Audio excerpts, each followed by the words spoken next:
Marriage isn't all butterflies, especially for those who overthink it. Should we get to know first and fall in love, or fall in love first and get to know? Marriage is about contracts and commitments. There are always shocks during engagement. Do I even know myself enough to pick someone for life?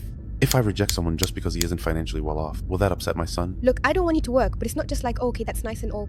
We don't get married. No, you're going to stay at home. Hey, I miss you much. It doesn't matter to me. I miss you. The problem we have is that when we make sacrifices for each other, we feel like we're holding it over one another. How would you even know if he snores in his sleep or not? That handsome, charming man you chose, you'll end up seeing him in a tank top at home. You know, women are also afraid of the idea of respecting a man. Women are actually afraid of the idea of obedience. I told him, we need to learn that when we get married, we're marrying into a family, not just an individual.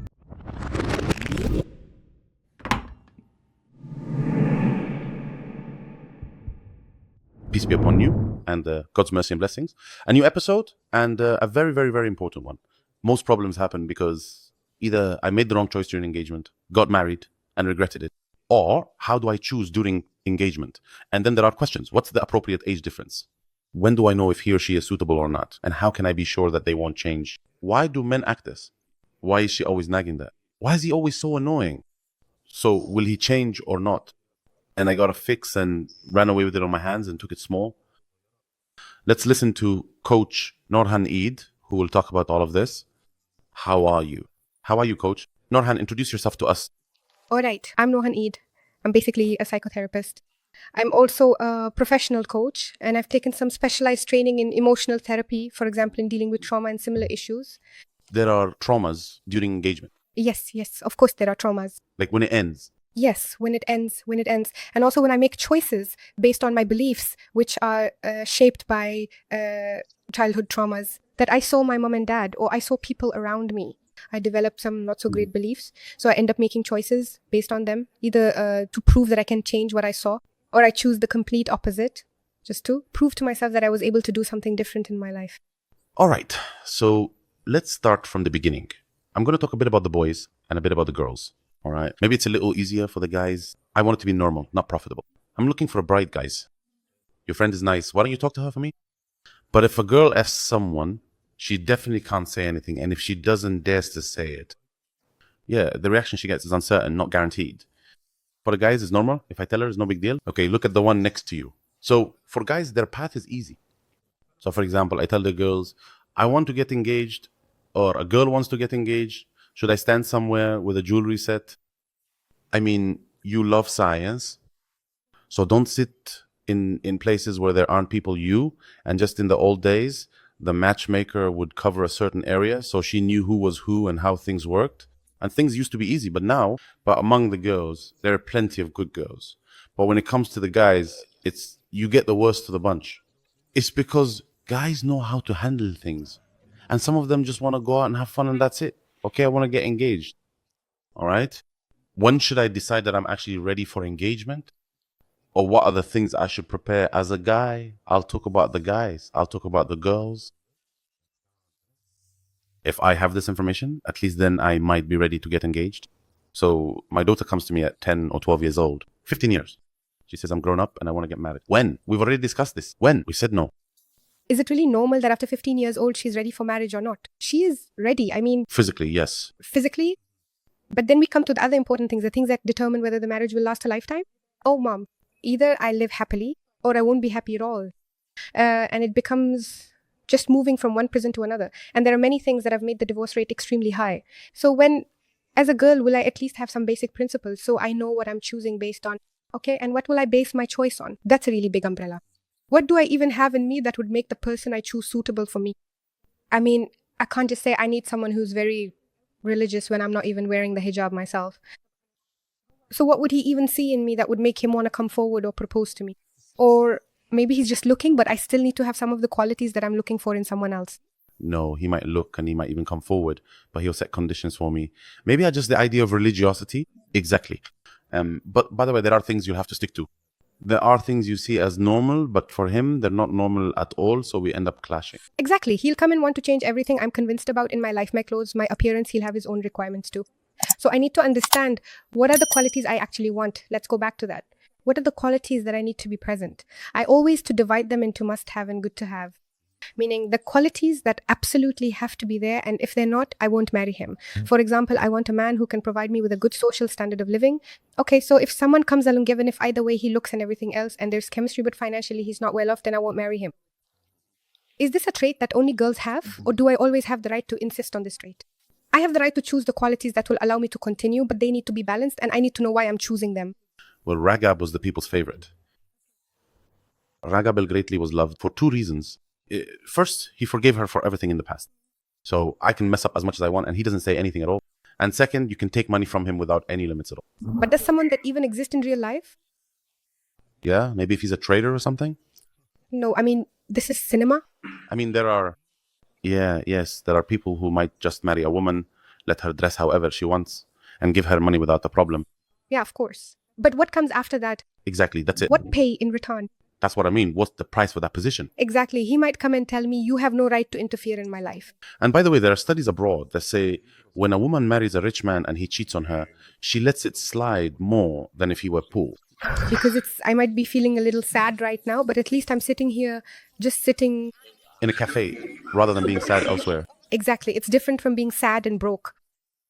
But in reality, that's not how things work at all. There are requirements for every woman, for every girl regarding the man she wants. Maybe, yes, sometimes all she needs is someone to provide for her. And that's her goal in marriage. I just want someone to support me financially. Even if he only spends 2 days a week with me and I have no problem being a second wife, that's fine. But I need to understand what criteria I'm using to choose the man in front of me. Suppose, for example, someone is using drugs and in the marriage, drug use is involved.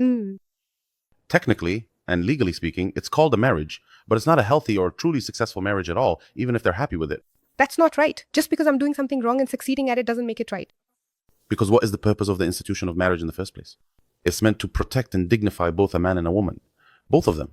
This protection happens within a lawful framework so that it leads to the creation of a family.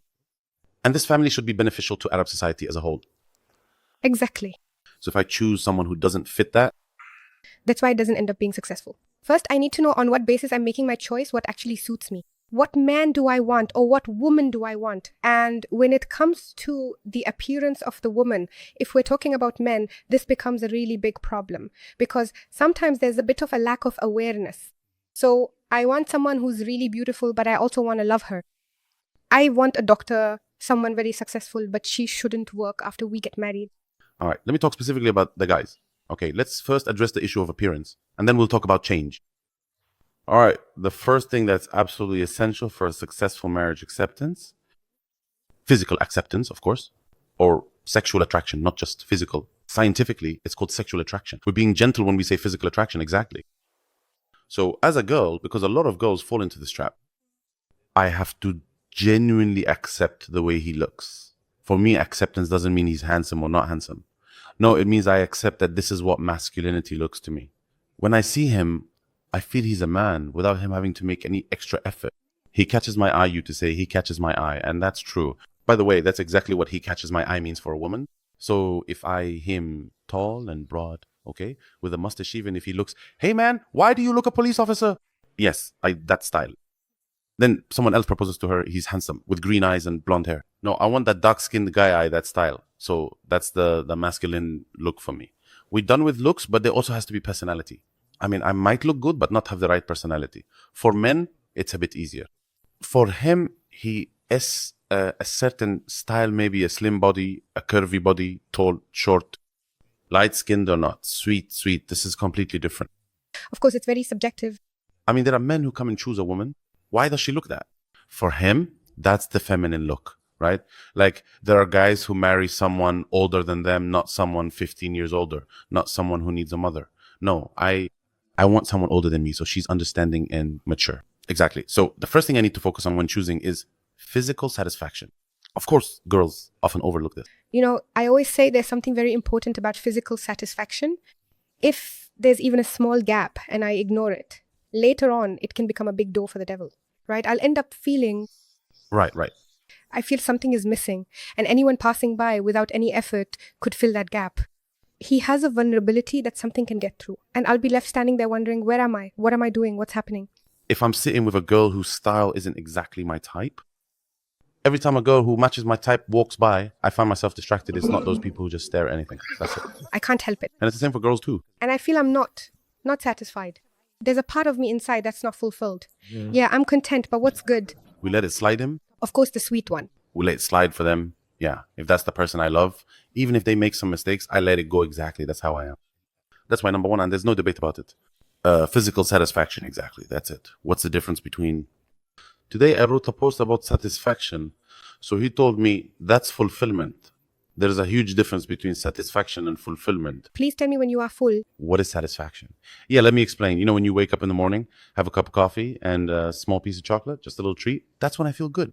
That's satisfaction. All right. Saturation. 7 falafel sandwiches, 7 tamea, 7 potato sandwiches, and a Pepsi with them. That's when my stomach is stuffed. No, I need something for my system. Of course, it's about being content and feeling comfortable. I'm content with this, not the kind where I'm sitting on my side. There's no debate about that. Me, I'm full. It's when I see it, my eyes are satisfied with it. Exactly. That's it. Even if there is someone who is Mahdi, the idea remains. I won't even mention that loophole after we get married. Even when I was engaged, if I married her and then saw another attractive woman, I'd keep telling myself, no, stick with the one you chose. Okay, let's say I'm a girl and I come to you saying, there's a polite, respectable, generous guy proposing to me. He's a good guy, but he's not good looking. Actually, someone just asked me this question and I told her, I always used to refer to the story of Jamila, the wife of Qais, when she went to the Prophet and said, I have nothing against him, but I hate to be ungrateful in Islam. So she couldn't tell her husband, she just couldn't fulfill her duties. A man among men, but he just doesn't catch my eye. Exactly, he just doesn't appeal to me. And at that point, the Prophet Muhammad made the ruling on khul divorce initiated by the wife and asked her, will you return his garden to him? If she said yes, he accepted the garden and they divorced. I also to cite the story of Umar ibn al-Khattab when a woman came to him and said, I can't do Eith harsh in his living, strict with his stick, and I was raised gently, so I want someone gentle. So the whole idea is, I always say, sit in front of him. If you say, I accept him, but I can't stand his nose, then don't go through with it because of that nose. Well, isn't that a bit trivial? That's a bit trivial. Look, let's go back to something you said earlier. It's a circle. I look at appearance and I look at other things alongside it. But the idea is, if I feel sometimes a man sits and says she's just short, and then after marriage, he always teases her about being short. I never felt satisfied. Exactly. So this person being shallow forgot that she's the one holding his household together and doing everything right, but it's just that one thing. Exactly. So appearance isn't trivial or anything that... The Prophet, peace be upon him, told the companion, go back and look at her, for there is something in the eyes. Yes, exactly. Be careful. This is not a legit look. If you don't feel complete with her, and I don't mean... But if that's the case for you, you know you're not satisfied. You know it. Studies say that sometimes, even if I don't someone's appearance at first, but they're funny and kind, little by little they start to look better in my eyes. That fills a part of it. Yeah, but only if I know that part can be fulfilled for me. No, it won't be fulfilled. Yeah, but if she upsets me, I'll see her as ugly. Of course, I'm content with you. Exactly. So number one is physical satisfaction. Yeah, of course. Okay, let's move on to another point, Doctor, and I want you to correct me if I'm wrong. I'll tell you how a man thinks, and you correct me. I want a doctor because she has a clean mind, she's educated, she understands, she knows how to raise my kids well. But I don't want my wife to work because I want her to be at home. I want a college. Yeah, a degree from one of the top colleges so that we can have meaningful conversations. He doesn't want her to stay in the house because he wants her as a wife who's alti, right? That's completely your right. But be clear about it from the very beginning, from the engagement. I'm not saying just go and pick someone who doesn't work, but if that's what you want, be upfront about it from the start. Look for someone who wants to stay at home. And honestly, there are girls who go to medical school, but their fathers tell them it's just so they get a good education because they're smart. But the girl is really focused on her home, and that's for your home. So does that exist or not? The point is, just be clear with her. Look, I don't want you to work, but not in a way that's just, oh, okay, that's nice, that's great. No, if we get married, you're going to stay at home. According to Islamic law, there is a fatwa from Dar al-Ifta. From the beginning, she was working. I never said don't work. I didn't say that during the entire engagement period or after marriage. No, she's obligated in some ways, someone who is hired for a job. So I can't just overstep exactly. I heard it live on air. 2, now, I'm married and she doesn't work. And she never said she would work. She doesn't have the right to work after marriage. While we were engaged, she was working. And I agreed with her that after marriage, there would be no work. She is bound by that agreement. You know, once a man came to me and said, my fiance works at a bank and I love her very much. But she has one problem. What is it? She gets off work at 9 and I finish at 3. And I want to come home and find a woman waiting for me in nice clothes who has cooked for me and welcomes me, a woman of her home. So the first thing I told him was sit down together and say these two things to her. Will you be able to manage this with your job? And he said to me, I don't want to make things complicated for her. To be fair, the guy was very understanding, so I told him to start talking to her. And when he spoke to her, she said, yes, I have no problem with that. I can leave work at 2:30 and be home to meet you. So the point is to be clear from the beginning and to come and tell her, okay, this is what I want. Now, let's get back to this. Choices as well, what do I want? Not everything that's good will suit me, but what suits me is what matters. For example, the best option for me might not be the best in general. Like we said, she could be a doctor, a good person. Maybe she leaves for work at dawn. Maybe she spends 2 nights away from home, comes from a good family, has good manners, is religious, looks good everything. But I want someone who, when I come home at 3 in the afternoon, I find her at home, so that's what suits me. No, that wouldn't suit you. That's why I tell people, lay all your cards on the table and clearly state what your idea of a successful home is. And she should say what her idea of a successful home is. If you agree, leave it to God. If you don't agree, it won't work. But you said a sentence that's actually what ruins relationships. What is it? I really love her, but she stays at work until 9 o'clock. Well, did you fall in love before you knew her circumstances? Exactly. Are we supposed to get to know each other first and then fall in love? Or fall in love first and then get to know each other? It is normal for us in Egypt to do things the opposite of what we would. There are people who are convinced of that. He does not raise her by hand. Raise her, yeah. Donakindle. He thinks if I do it right, she'll listen to me. So he gets married, tries to do things right, but she still doesn't accept it. You see, it was obvious to me. Many times it was clear from the engagement, from the very beginning. Yeah, my dear. It was clear from the engagement, right from the start. Yeah, well, I thought so. Yeah, you thought so. And I thought so too. The picture was clear from day one. Let me tell you, I have this post that I really... Engagement questions, I actually believe that, yes, we really do need to talk. One time, someone replied to me and said, engagement questions? Should I open a police report or what?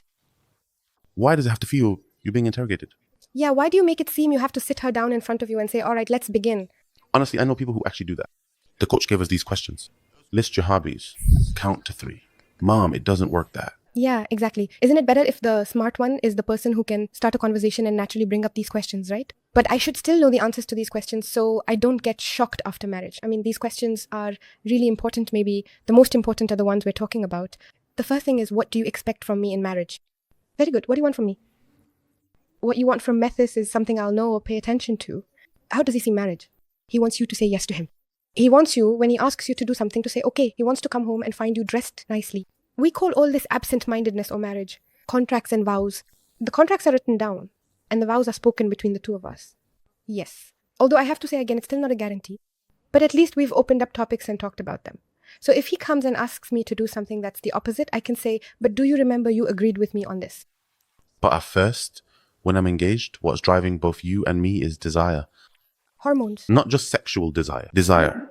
Hormonal desire. The desire for there to be love. The desire to have someone in my life. The desire to have someone to talk to.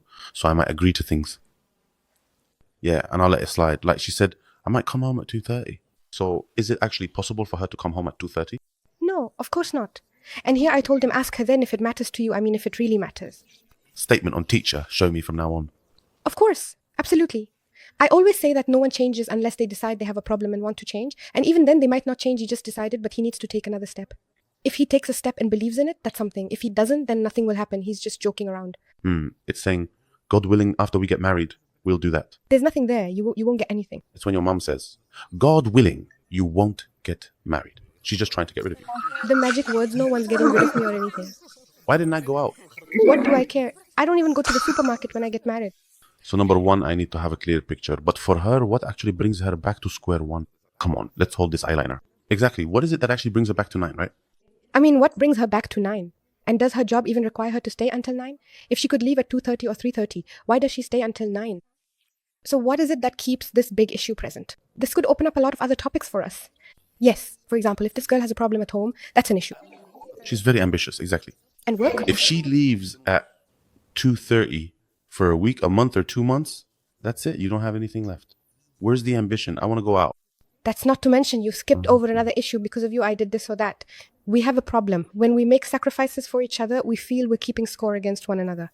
Yeah, exactly. But we should be making sacrifices for the relationship. I mean, I see you as someone who deserves it. So I'm doing this because our relationship is worth it. I'm not keeping score against you, and you're not keeping score against me. Because if we approach it that way, we'll both end up standing off against each other as equals. But that's not what it's about at all. Look, in my view, there are some essential qualities that a person must have. Of course, flexibility requires adapting in certain situations. Sometimes I'll come towards you in certain situations. Sometimes you'll come towards me, and sometimes we'll find solutions halfway. Sometimes we'll postpone finding a solution, and you just accept your partner with their flaws. Exactly. So if I have flexibility, where does flexibility show itself? During the engagement, we learn how to disagree, even have arguments. Yeah, of course, we definitely know how to disagree. We're going to get married and everything will be perfect. Yeah, of course, marriage isn't all butterflies at all, especially for those who spend the beginning of their marriage just wrapped up in love. Doesn't last. The hormones wear off at the start of marriage. And then we find nothing is working for us, just arguments in the first year of marriage. I love her, so I'll make sacrifices. And she'll make sacrifices too. And there's still longing and scientifically at the beginning of marriage when those hormones of love and attraction are released. That beautiful continuity. And the oxytocin that everyone talks about, they say it's amazing, but it's not really all that, but I imagine it's perfect. Then after I get married, oh my God, this isn't the person I used to let things slide for. This is someone else. Where am I? My mental abilities have declined. Honestly, no matter how much you study, after marriage, it's a whole different thing. Of course, why is that? How would you even know if he snores in his sleep or not? I just said that yesterday. That wonderful, sweet man you chose, you'll see him in his plainest form at home. Yeah, even if we assume he's always dressed well and clean when you see him, he doesn't turn over a lot when he sleeps, and he does some really weird movements. Yeah, to be honest, we're not that dazzling. We're not dazzling, but you always see him at his best. And you always see her at her best. You're not really seeing the truth exactly. So what helps me tolerate something that there's actually flexibility, that I understand reality and live in the moment. In that moment, you get it, of course. When he just woke up is different from the end of the day when he's tired, and different from when he's heading out in the morning. But when I'm upset, I know he'll comfort me. And when I'm feeling suffocated, he'll listen to me. Or, for example, if I happen to get angry at her today and she just let it go, and then I came and sincerely apologized and she forgave me, all the little things that really help us get through our issues together. We have some crazy high expectations in marriage. I mentioned the expectations. I said they exist. I didn't say they should be ignored. That's the point. See, I told you something. No, but seriously, this happens, Seven, outside of engagements. Like, oh, he's interested in what? They're looking at me. And when I send something, he's it. Honestly, that's not it. She's my posts. Or he views my story. By the way, he watches my story every single day. He's dropping hints that then you come and tell me he's hinting at things, but he's afraid. He says... Yes, hinting at what? He looks at my stories, reacts to them, and leaves comments. Okay. After he said, I'm coming to record at their house. That's it. All his circumstances are clear now. All right, let's wrap up this session. Let's move on to family fulfillment. Oh, of course. Or family compatibilities. Family compatibility thing is huge. We're not just simply two people getting together. No, with two families, there's more to it. I posted a video talking about what happens after divorce. A man who doesn't provide for his kids, his family, should really knock some sense into him so he takes care of his children, right? So all the comments were saying it's his family that's egging him on. I told them, we need to learn that when we get married, we're marrying a family, not just an individual. So don't tell me his family is bad, but he rejects their behavior. No, hold on a second. His family is the one that raised him. Whether he's it or not, they're the ones who brought him up. He is in... Now, there's a point here in this matter. Am I supposed to be held accountable because my family is bad? Why? What do I have to do with it? Okay, you won't be held accountable just because your family is bad. But there's a really big problem. What is it? I'm choosing a family for my children. It's different if I've already gotten married. No, I won't get married. My parents are bad. So you're telling me this is just talk. These are people's questions. Really, really? Like, my father and mother are always fighting. My father sniffs things. My mother does who knows what. So I get rejected because of my family, which isn't my fault. Yeah, yeah. When things are that and she sees it happening. And I always say you judge a man by his own efforts. If he hasn't made any effort or shown any actions, we don't see anything. Here I say we should extend the engagement period, but at the very least, this man should have someone respectable in his life. What if that respectable person is the one doing these things? What if it's me? Someone respected. He hits my mother, so the respectable person hits my mother. So if I come to you, uncle, and your son hits me. What did she do? Nothing really. Exactly. The situation is really scary, honestly. And does this actually happen or not? It does happen. Are we going to hold them accountable for their parents' mistakes or not? We shouldn't hold them accountable for their parents' mistakes. But here too, the choice shouldn't be. I mean, I can't just follow my feelings or just because I feel sympathy for him. He committed murder, and it was said to him, leave this village. Its people are wrongdoers. So if I'm going to get married and there will be a connection with his family, who in the first place treat people terribly. And the father beats his mother. And they're the ones financially responsible for us. And they're the ones supporting us. And the apartment belongs to them. No, of course, if we're living in his family's house, then no. Yeah, of course. In that case, you just accept his family as they are. That's it. Yeah. But if he's independent, living on his own, putting in the effort somewhere else, then when we visit his family, I can go with a certain perspective and keep my distance. And he won't force me to be dutiful to his family if I find that they're hurting me. And my children too. Yeah, I mean, he won't drag me to a place I don't want to go. Exactly. If they hurt me, he'll know how to stand up for me. And if he feels that he can't stand up for me, he'll set boundaries between me and them. Yeah. In that case, I won't hold it against him. We know this even if there aren't any problems. I always say, look at how the man treats his family. Because most lie, you'll be treated the same way. Things aren't going to be that different. The way people treat each other, especially men, but honestly not just men. Even with girls, I always say if her father or mother can't control her, and someone tells a fiancé, just say these 2 words and she'll listen. No, she won't. I wish in many cases things wouldn't go further. She won't listen at all. And it's the same thing with mothers. When a mother acts that with her son and he doesn't listen to her, he's not going to listen to anyone else. He's just trying to please you right now. That's all. And you might think, oh, he listens to me. He tries to please me. So I must be more important than his mother, or I have a special place in his heart. No, ma'am. You'll be treated the same way. As soon as you're in the same position, you'll see for yourself. That's it. Yeah, nothing more. So perhaps he might be, after all, a bad son, but a good husband.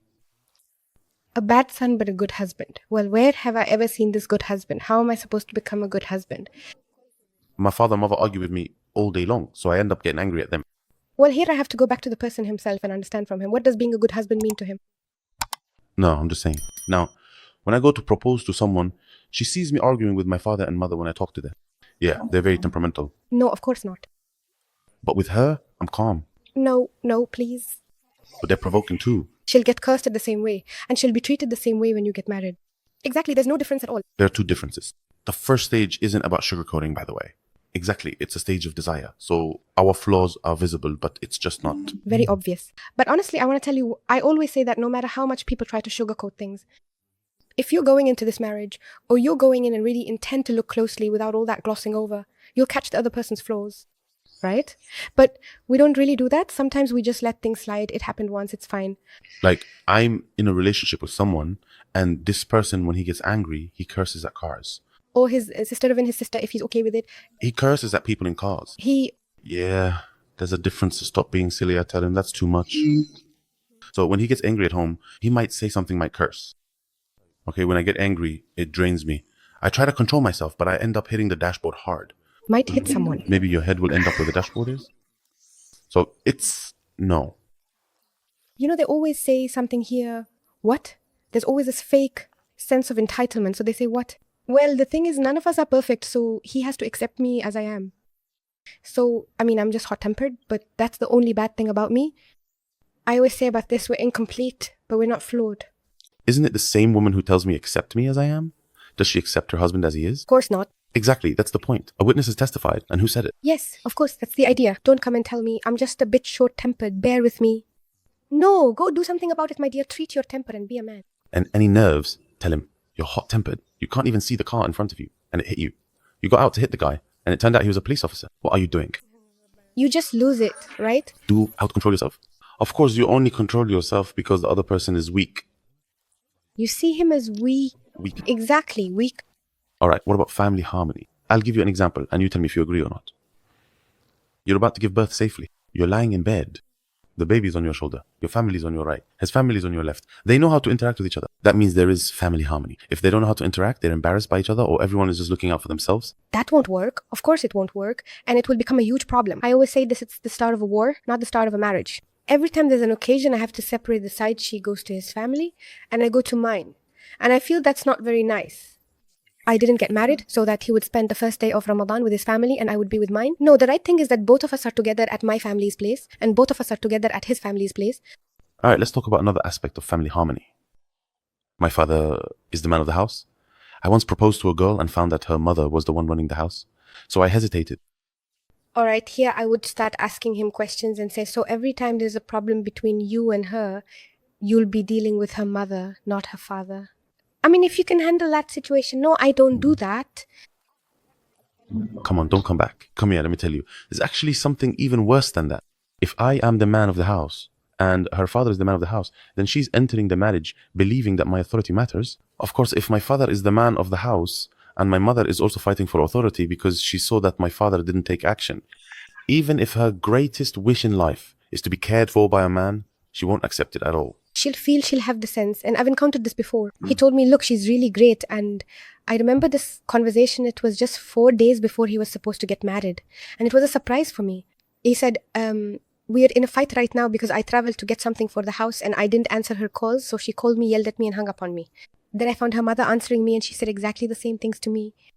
And the next day I went and sat with her father at the cafe, but he told me he would go back to her mother first, had responded to you. So he said to me, I'm scared. What should I do now? Should I run away? My family is coming from abroad for the wedding. Should I call everything off or what should I do? I told him to stop the world, but I love her. I told him, just sit down, think it through and decide for yourself. But in either case, go ahead with the wedding. You got married. Whether you give her another chance and see what this girl will do, or you go and tell her, or whatever, you'll be getting married at your own risk. So don't come later and play the victim saying, she started doing this or that. No, you'll be getting married knowing full well that this woman will challenge you for authority. All right, my mother is the man of the house, and I proposed to a woman whose mother is also the man of the house. You'll marry her just that. No, it will not be acceptable then. I understand what it means for a woman to be the one in charge. But there will be a confusion of roles between the two. A household has one man and one woman. A man who is responsible, strong, commands respect, this word carries weight. And a woman whose word also carries weight and who is important in every way, but she's under the man's responsibility and protection. Just yesterday or a few days ago, I was writing a post or a couple of posts talking about how men, the masculine environment is a competitive one. So basically, when I come to discuss something with him, I'm not coming in to butt heads, fight, or prove him wrong, because then he'll treat you're a man. For example, when a man comes to me and says, I found her yelling, waving her hands and doing this and that. Well, if you turn into a man, he'll show you how he deals with men. And you go in ready to fight without even understanding. You might not even be hearing her or seeing her at all. No, she comes in yelling. So for him, there's shouting and cursing, whatever the issue is. I'm going in to fight. Even if I'm wrong, I'll accuse him. Exactly. So I say, getting your rights is a skill. So let's do this. But no, by doing that, we're treating him a little kid, a donkey dressed in a lion's skin. So when a woman talks about a man as a donkey in a lion's skin, or refers to him as a little kid, perhaps to highlight his perceived immaturity or to criticize his behavior, just because I suggest there's a kinder, more considerate way to talk about people. Does she even respect the masculine image at all? No, of course not. Are these the ones with her? Of course not. You know that idea that was pushed on us about a man being a woman, that a girl is just a boy, as if she's just there to make up the numbers? She's a boy, that's true. But we have different rights and duties. He said, and women have rights similar to those over them, according to what is reasonable. That's it. She didn't take it all, nor did men get a higher status. What status? The status of responsibility. You are responsible. I am responsible for my wife financially, emotionally, and spiritually. If you're advising, well, I don't even ask her if she wants to pray or not. Like, I just let her handle things herself and deal with the workers. No problem. Like, I don't protect her from certain things. I just let her face them. Of course, I'll be held accountable. Okay, what if I don't provide for her? What if I don't spend at all? There's a difference between the household not having enough because of economic circumstances and me not providing at all. I've neglected my responsibility entirely. So in that case, if she's the one spending, does the responsibility shift to her? No. Either way, the woman isn't responsible for the man. Exactly. But the man is the guardian of the woman, right? And the woman is the guardian of the children. So as a child, I'm supposed to respect my mother. So as a wife, I'm supposed to respect my husband. So the way I wouldn't accept a child speaking to me, of course my husband wouldn't accept it either. You know, women are also afraid of the idea of respecting a man. Women are actually afraid of the idea of obedience. Let me tell you, I'll give you real examples from women. One of them says, when I say yes to him, he asks for more. Like, he told me, don't go out. Okay, honey. And we were engaged at the time. I did what you wanted and I didn't go out. Then the next day, I find him asking me for this and that and more. And we're not even married yet. It's when he feels that I listen to him, he puffs up and acts all high and mighty. But what does puffing up mean to you exactly? The thing is, we're the ones who feed the relationship. That I appreciate the man. The man really, give him the best thing in his life when he's just walking around the house. His wife sees him as a superhero and cheers him on. Of course, the man is going to puff up. He's the master of the whole house.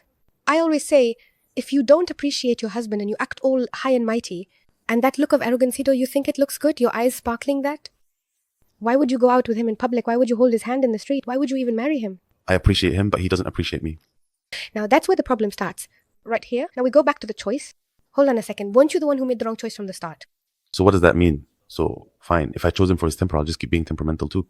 No, the idea isn't that we both keep being temperamental and each one stands their ground. But we need to meet halfway. I always call it a step in the middle. Like, what can we both actually do? But sometimes things really come to a halt when you say me. He doesn't want to make a move. He doesn't want to fix things. But let's go back to a really big truth. The success of a marriage is 50-50. It's 50-50. If only one person works on themselves, the relationship won't succeed. There will still be a huge gap. The marriage won't succeed. But I don't have satisfying needs. I have a love language. I love the language of touch. Where and where. When he hugs me, I'm always left feeling hungry for more. No, but here, when it comes to the love language thing, it's also really tough. People have started to think, for example, that if I love flowers, so Ibrahim has to keep bringing me flowers all the time and just know on his own, because showing care shouldn't have to be requested. But no, I always say, if you something, start by telling him about it and start doing it for him too, a little at a time, until he gets used to it. Okay, but what if I'm a man who loves physical touch and my wife doesn't hugs or being close or the other way around? If she sees that he has hugs, then she should talk to him about it, and she needs to be flexible. Flexibility and adaptation are key. I might not it myself, but surely, over time, I'll come to understand that this man loves to be hugged. So there's nothing wrong with me working on that part of myself and fulfilling his needs after all. Why are we getting married? But what if I'm the husband and I don't hugs, while she wants to be hugged all the time? Well, that's a problem too. That means we're stuck in the middle. What is this? If I go into marriage without awareness, if I just happen to make a good choice, that's a blessing from God, not something I did myself. But if someone gets married without knowing what the love language is, the love they care about and that really matters to them, I don't even know myself or what I'm able to offer. They don't even know what marriage means. One of the things that really shocks people is meeting physical needs in marriage. Very much so. If still... By the way, it's 100 times worse if it's a man, honestly, that if a man has this problem, it really breaks him. And she starts looking at herself in the mirror, wondering, am I really a woman or not? Exactly. But the man will say, she's just not into it. It's not me who's flawed. Okay, I get it now. But for some women, this is something really important. Yes. This is a real pain in the neck. And we were raised with a certain social awareness. Mom would say everything is wrong, shameful, or forbidden without ever explaining it to me. What exactly is wrong and what isn't? What's forbidden and what's allowed? Yeah. Close your eyes. The actor is kissing because that's out in public. That's not allowed. Exactly. But generally, it's permissible between a man and his wife. Exactly. So when does it become permissible? This isn't explained to a lot of girls. So a girl gets married not knowing, no one told her that kissing is considered shameful. So she's left wondering, am I doing something forbidden or allowed? Or maybe she just thinks that kissing isn't shameful, it's fine, and that's it. There's that aspect. No, there's another aspect, which is that the number one need for a man in marriage is truly the sexual need. Of course we joke about it, and he uses it to make up after a fight. He uses it to make up, and she'll say, he's belittling me and sees me as insignificant. Yeah. So when as a woman, I'm about to get married, and I don't understand that this is the number one priority. And then there are all those sayings. A man goes to bed upset, goes to bed as an oppressor, doesn't care about his mother, goes to bed satisfied. Yeah, it's not just about food. Like when a girl stands in front of the mirror putting on makeup, her mother tells her, what's he going to notice about that? You don't know how to clean, you don't know how to sweep, you don't know how to cook at all. So the girl just wants to stay in her room and dress however she says. But that's not what it's about. Then when she gets married, she's surprised that there are certain clothes to wear. And after she wears them, she thinks that's it, that it's just a honeymoon phase for 2 weeks. And then things just go back to how they were. Yeah, what is that? Like, let's not be inappropriate. We can't call it wrong. Honestly, there was a woman who told her husband, when he asked for intimacy, I'm fasting. So he replied, fasting for what? She told him, didn't the Prophet say to fast if you're not married? Fasting? I didn't get married to fast. Yeah, that's true. That's it. And then you have someone saying, it's inappropriate. He doesn't have anything else on his mind. But this is just a basic need. Yeah, now we even say that a man who thinks about this while he's married and wants it from his wife, that's all he is. You think about... Yeah, what are these interactions? This is nonsense who says that. That's exactly it. Scientifically, if this aspect is sorted out for him, the whole relationship improves. 70% of relationships depend on this. Exactly. And this actually makes a lot of relationships work. He feels comfortable and is able to listen to you. And you also feel comfortable. But the thing is, we also haven't taught girls that you can actually feel comfortable with this. That this is something God created for us. Is there reason? So you can enjoy it. Not just for him, no. And part of it is for... Just carry it. But no, you enjoy it too. This is something God really sanctified this relationship. But we never say that. That's one point. The second point is that fulfillment for both men and women is emotional fulfillment, affection, being listened to. Auditory 6 audio. No, you even hear it. You don't always have to offer a solution. Don't just give a solution. Look, that's just wasting words. But believe me, we women often already have the solution inside us. But I need to get everything off my chest first. And by the way, we usually do have the solution. But sometimes, honestly, it's hard for us to find a solution. But I just want to sit and talk, and maybe at the end I'll tell you, but I can do this. I'll say, you came to tell me, and my friend did this, and when she went, and when she called, after I just talked as a woman, I felt so much better. Who is listening to me? You listening to me. Great. So when he comes and asks her, so what do you think? So, I mean, if you distance yourself from her, you'll realize that you're listening to me with empathy. You're listening and feeling my emotions. That's acceptable. Okay, now I feel accepted and respected by you, so everything is fine. So as a man, when I come to talk to a woman, what do I want? Not at all. You just want someone to comfort you. No, I'm a man. I want you to help me find a solution. That comes later. But I mean, if you want to talk every day and vent, that's fine. But actually, it's the woman who organizes the man's thoughts. Seriously, honestly, believe me. So as a man, if I come and say, the dollar has gone up these days, what am I expecting from her? What? Are there extra expenses? I was just about to say, save on expenses. What is she going to do? Sorry, my love. May God help you. Diapers are finished. She won't understand that. That's us. You comfort. Yes, that's for sure. Absolutely. Without a doubt. No, honestly. But behind every great man is a great woman. Seriously, there are men who it's the women who make them. No, regardless, it depends on the person. The greatness a woman gives to a man is giving him the space to move, of course. It's not just about comforting him. Yeah. She always reminds him that he's capable and that it's a blessing that he knows how to handle things. I trust your brain. I trust that you're on the right path. So if he stays late at work, don't say things, you left me alone all day, or all you do for the family is just bring in money. Yeah, money, right? The easiest thing for you is to just buy a gift and think that's enough. Why? Is that the easiest thing for you? Yeah. Your father, yes. I mean, she finds something to make his life difficult out of everything. And honestly, yes. But let me tell you something. There are women who are raised on being miserable. That's what they understand, that if the man does anything nice, if the man does something wrong. No, let me tell you, she was raised to believe that if she praises him, he'll get too full of himself. Of course, mom definitely says that. All the proverbs are about that in some way. Exactly. Problems, slaughtering the cat. Yeah, why not just respect each other? Why do we have to choose between slaughtering the cat and respecting each other exactly? Yeah. Do the story behind the proverb slaughtering the cat? Yeah, of course. What is it then? No, I know the proverb, but... The story is that a man told his wife her name is not Nada the cat. He said, Mom, bring me water. Then his wife, bring me water. The third time, he slaughtered the cat. Look at his wife. Get up and bring me some water. It's just when they bring a child now and make the teddy bear eat. There's another story, something else. Someone asked him, how did you and your wife manage to stay together for 20 years? He replied, honestly, thank God, my wife and I never disagreed. He said, bravo. What did you do? He told me on the first day my wife doesn't remember what she did. So she said to me, the horse. Something happened once, then the second time, then the third time she shot it. And at that time, before that, I had made a mistake. So she told me once and she said, and that's the second time. So ever since then, I sold the third one. Ha. So that's a fight, not a marriage. Yeah, these are examples that can get you into real trouble. We've started going in ready to fight. And not only that, but we're generalizing and jumping to conclusions. You know, my mother-in-law is going to come into my bedroom with the key eyes for sure. No matter what happens, they just want to ruin my home. And I agree. Go ahead and jump to the next stage. So what's your protection? There isn't any. No, there really isn't. Yeah. Or else in every situation, I'm just defending myself. I am getting married. Why am I getting married? Defending against what? I don't even know. So we've already covered physical fulfillment as well as family fulfillment. And now at this point, we're moving on to mental fulfillment. Now, about that statement you said at the beginning, I'm going to marry a doctor. That could be a form of mental fulfillment for me. Of course. So you can understand me. So is it possible for a doctor to marry a nurse or a nurse to marry a female doctor? No. I've actually seen a couple that they're married and doing great. I mean, yes. But you can't generalize from an exception. I was just about to say that. Just because one case worked out, I can say that the world is fine and that's it. But no. I think if there's a really big gap between us, or in terms of mental fulfillment, then we're going to struggle. By the way, mental fulfillment can be the story of Al-Kabir and Hadiyah.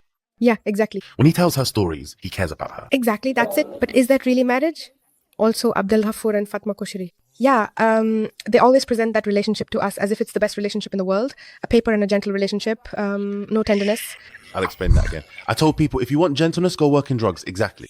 Yeah, so that's a target. But guys, is this a healthy relationship or not? No, it's not healthy. Not at all. I'll tell you, it's a marriage relationship. Yeah, successful for starting a family.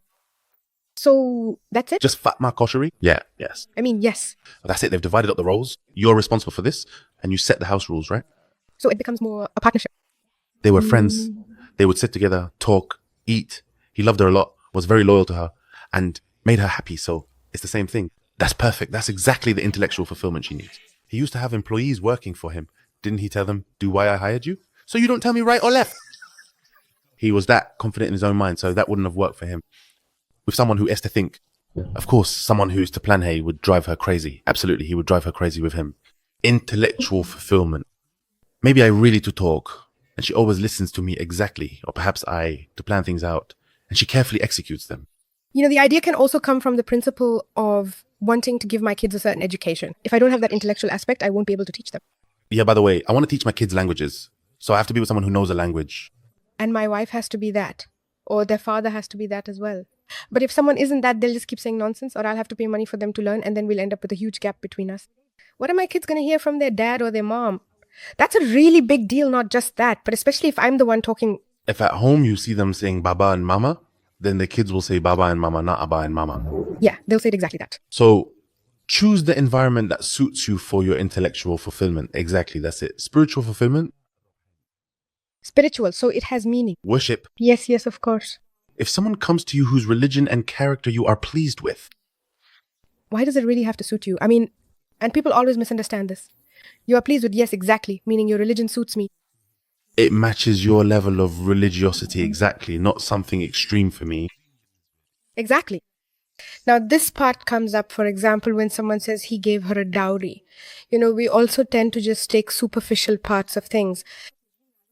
A lot of things have gotten messed up. The saying, if someone comes to you whose religion and character you are pleased with, then marry him off. If you do not, there will be turmoil and corruption. Exactly. First of all, it's about religion and character. But we just focus on the outward appearance, that he looks religious. Exactly. People who just put on a religious appearance, not those who are truly religious. We've started to judge just by appearances. But the problem is nowadays that's what we do. No, I might marry someone whose looks I don't even... But isn't that against what's right in religion? That's not the only hadith about marriage. Exactly. But the thing is, he's religious because he'll take care of her.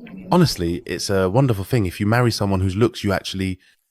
And his financial situation. I mean, Imam al-Shafi'i, for example, didn't just talk about what's forbidden, but also about marriage between people who are not compatibility. And some people even made compatibility a condition. Is she from Quraysh? Is he from Quraysh too or not?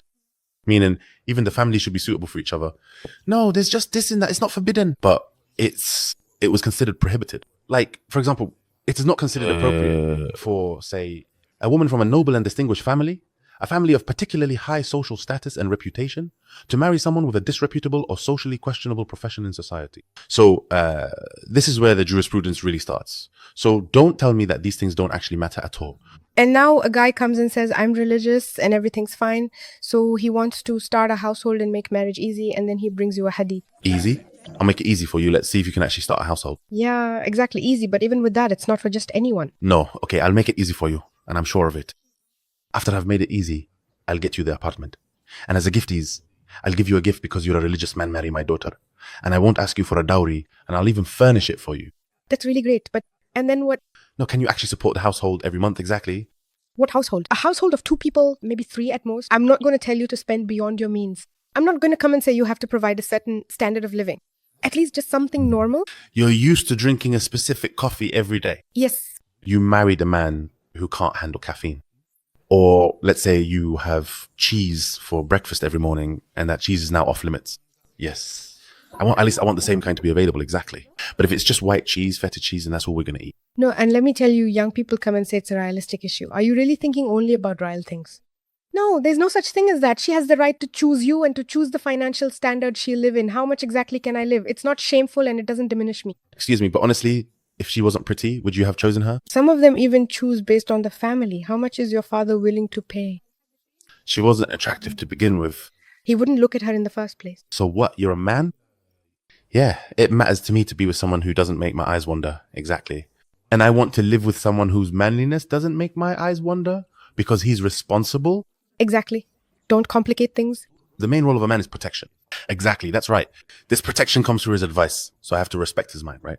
And his body, so I need to feel that when we're walking down the street, he looks respectable, that people respect him for his money, that he protects me from people with his faith, that he advises me, that he keeps me away from trouble. Exactly. With his morals, that he doesn't insult me. So your main role is protection. When you are pregnant with one of these things, it is your mother. Right, then that's it. Don't blame me. I can't continue with you and I won't understand. So if I reject someone because he's not financially capable, would that upset my son? No, of course not. Of course, I always tell them, just ask him, how much does he make financially? There are even men who have a problem knowing how much their own wives earn. Bravo. He'll tell you, I'll tell you, look, if you ask any man really, just about any man how much he actually earns, he'll almost always give you a lower number. all right, fair enough. Why is that? If he tells you it's 10, we'll end up spending 11. If he says 50, we'll spend 51. All right. If you took my credit card, your joy comes from shopping with my card. I mean, your eyes light up in a way they never do when you spend your own money.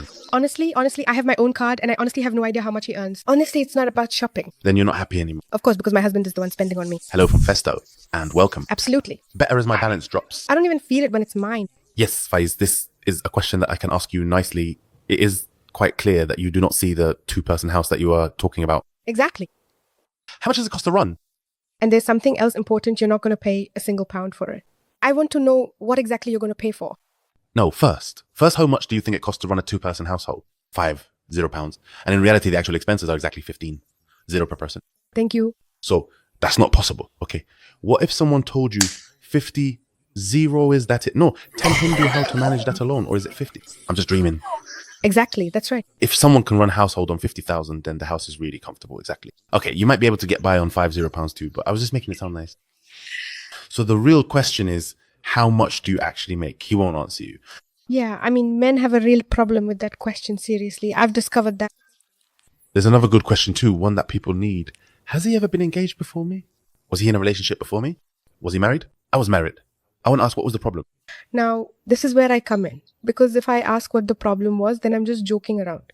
I mean, who's really going to tell me the real problem? If I listen to him, he'll just say it wasn't that serious. If you ask him, so what was the problem? He'll answer. He'll tell me sometimes through his actions, but in the first few meetings or at the beginning, he'll be trying to hide it. You know, as coaches, we are able to read between the lines. For example, if he starts saying she wasn't good and begins to badmouth his wife or fiance, we understand that this man has an issue. But as an ordinary girl, just a regular person, so he might say to me, for example, she didn't care about me, or she didn't love me, or she didn't listen to me. So, I mean, I'll give you that I might be interested in you, but I always say, if you want to know, don't just take his word for it and stop there. I won't go ask her. No, I mean, yes, go and ask people who know her. No, not her, go ask people who know her. Or try to get information from people who matter to me. I went and asked a woman who had separated from a man. No, you don't have to reveal it. If you ask her a group of friends, they might say something wrong. You mean... He's an absolute devil. But at least I'll have a really complete perspective. Honestly, you shouldn't. If I went and asked a man about a wife who divorced a weak man, and I asked him about her, what would he say? He'd say she's not morally upright, that she's cheating, even if she didn't do anything at all. So it depends on how you ask the question. What is it that if I did it would end the relationship? He'll spill what's really on his mind. Yeah, I mean, yes, that's it. Yeah, that's one of the marriage questions. Yeah, I really that question. What is it that you wouldn't accept? No, what is it? What's the one thing? Like, the moment it happens, you feel the relationship is over. You know that this is the trigger of the tribal relationship. I mean, yeah, Fatma, well, that. Yeah, that's a good one. But still, there are some men, I want to tell you. Now we have this psychological awareness. Now we have a group of people who are really good, who have studied psychology deeply. May God have mercy on my Lord, of course. But they know what attracts people and what bothers them, and then they start doing the opposite. So he became very, very clever, and you can't really get much out of him. That's why we always want to hear everyone's perspective, not just his. It might seem nice from his side. I remember I had a client who was married to someone with a very prestigious job, and she saw him as handsome and charming. And in that job, the important people there were friends with him, and he was seen as intelligent and everything. She married him, oh my goodness, she saw something else entirely. After 8 months of marriage, she discovered a completely different side of him.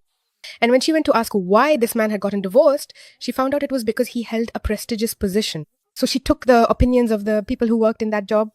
Those people, the important ones, all said he was a good man and absolutely great. But when she went to ask again later, she started hearing that the man does this and that.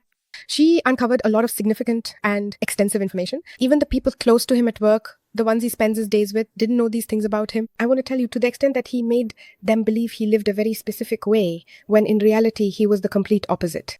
Actually, that's the easiest way. Just hand it over to the girls who work in the libraries. They'll get you the account and everything you need. But that's also a problem. I mean, to be honest, the idea of me going and posting in groups. No. Someone will come in and spill all the details. They do find things. Yeah, it's terrifying. There are no things in groups. Someone had D his post. So I checked out the person who D his post. Then I found the other girl, no. She found out it was his sister. Then she found out something else. I can't remember what exactly. But yes, she was photographed in the same place he was on the same date. Yeah, he actually told me that it was exactly that. So I could find out his details, hand them over to someone, and she could get them, but maybe he already stopped what he was doing. Or maybe the one he was in a relationship with, they loved each other, so they had posts together, and then the relationship ended. All right. Let's get back to the main points. I have physical fulfillment, which includes both of them. Family fulfillment, which includes both of them. Intellectual fulfillment, which includes both of them. Religious fulfillment, which includes both of them. Exactly. The fifth fulfillment, emotional fulfillment. Okay. What does emotional fulfillment mean? It means that my love language is being fulfilled. Exactly. A lot of people miss this point. Love languages. There are many girls who, for example, think their love language is termis and are just waiting to get married and for termis to happen. And we say love language simply. There are 5 love languages. The first one we mentioned is acts of service, when someone does something for me. And this is actually really important, because the idea of me doing a favor for someone without them asking me for it, it's not really a love language anymore. Let me put it this way. As women, if a man sits down and organizes her closet for her, you'll rarely find that. So from this point, I mean, the love language of acts of service, the important thing is that he does something that is actually needed from him. But if I to do acts of service and you actually love acts of service, then even if it's not needed, you still consider it an act of service. Yeah, but sometimes, no, it could actually annoy me. I want to do things my own way. Breakfast. So I made you breakfast and brought it to you. Well, it depends. Did you make me the breakfast or did you just make me something else? Seriously, I'm not bothering you. But what I mean is, for example, if I had to have toast and cheddar for breakfast and you went and made me fava beans and falafel instead. Oh, my sister. The point is, in this case, my mood might be affected. Okay, I get it. You mean I should offer what's actually needed? I won't give what I need based on that. That's what this service is about, yeah? It's basically any effort that's put in. Like if the woman tidies up the house for you or does your laundry. What should I make you? Some delicious food. I'll make you a nice meal, soup, tidy up the place, organize your closet. Or if the man takes you out, runs errands for you, or takes the kids somewhere for you. He stayed with the kids so you could get some sleep. I got up and tidied up my place after I finished the dishes. No, I mean, I washed the dishes, I hung up the laundry. All of that is considered service. Exactly. But if I provide a service and you are the language of service, aren't these the 2 most common love languages that cause arguments? If one person's love language is acts of service and the other's is quality time. Oh, what a problem this time is. This time is a waste of time. Some people think quality time means I have to clear my schedule for you for 5 hours. But it's not that at all. Not at all. It could just be 5 minutes where I'm really listening to you, responding, expressing my feelings, understanding yours, and it's a win-win between us. And center. And I'm focused with you for those 5 minutes. I hang up the call with you while you're at work and I'm at home and everything feels great. I feel satisfied. How do we know that it is the language of love? Service when you find him or her. I'm always doing things and you never notice that's how. And how do if it's quality time? Their constant complaint is, you never spend time with me. You never spend time with me. You don't listen to me. No, you don't spend time. It's more about not spending time together. For example, let's say today you and I went out. We went to the supermarket. We got some things. We went out as a family. And I took you to your parents' house. And after that, we went to watch a movie at the cinema. We ate out. And when we got back, we even watched a play together at night. So the next day, she would feel I spent time with her. Honestly, even if it's just 5 minutes between work, a woman can really appreciate those 5 minutes from her husband. But if she realizes that he's overwhelmed and in the middle of work, he takes 5 minutes just to talk to her, that means a lot. She doesn't appreciate it. Yeah, that's what I'm saying. She feels. Poor thing. Her efforts go unnoticed. And even the words don't matter. For a man, it's, I made time in the middle of my work just to send you a message. It doesn't have to be, I love you or I miss you. No, not at all. Just reassure me about you. Are you feeling better now? Yeah, exactly. Did your headache go away? Did you have breakfast? Did you go out? Things that means as a man, I was thinking about you even in the middle of everything. And I'm checking in? I'm in the middle of my work. Exactly. I'm thinking about you and I want to make sure you're okay. Exactly. It's not appreciated. Not at all. And the words too. Why isn't it appreciated in the first place? Yes, okay.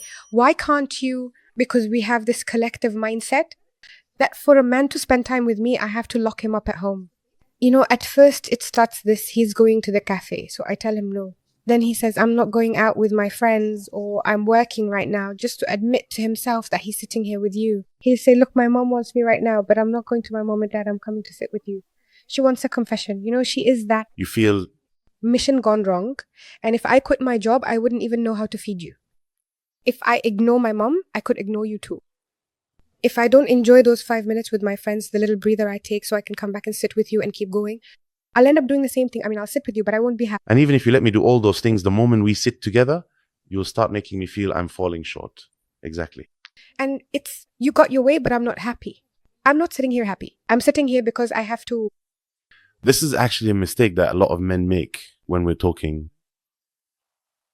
You zone out and grab your phone, or you suddenly grab your phone and start scrolling crazy. You're not interested in me. You're not paying attention to me. You picked up your phone.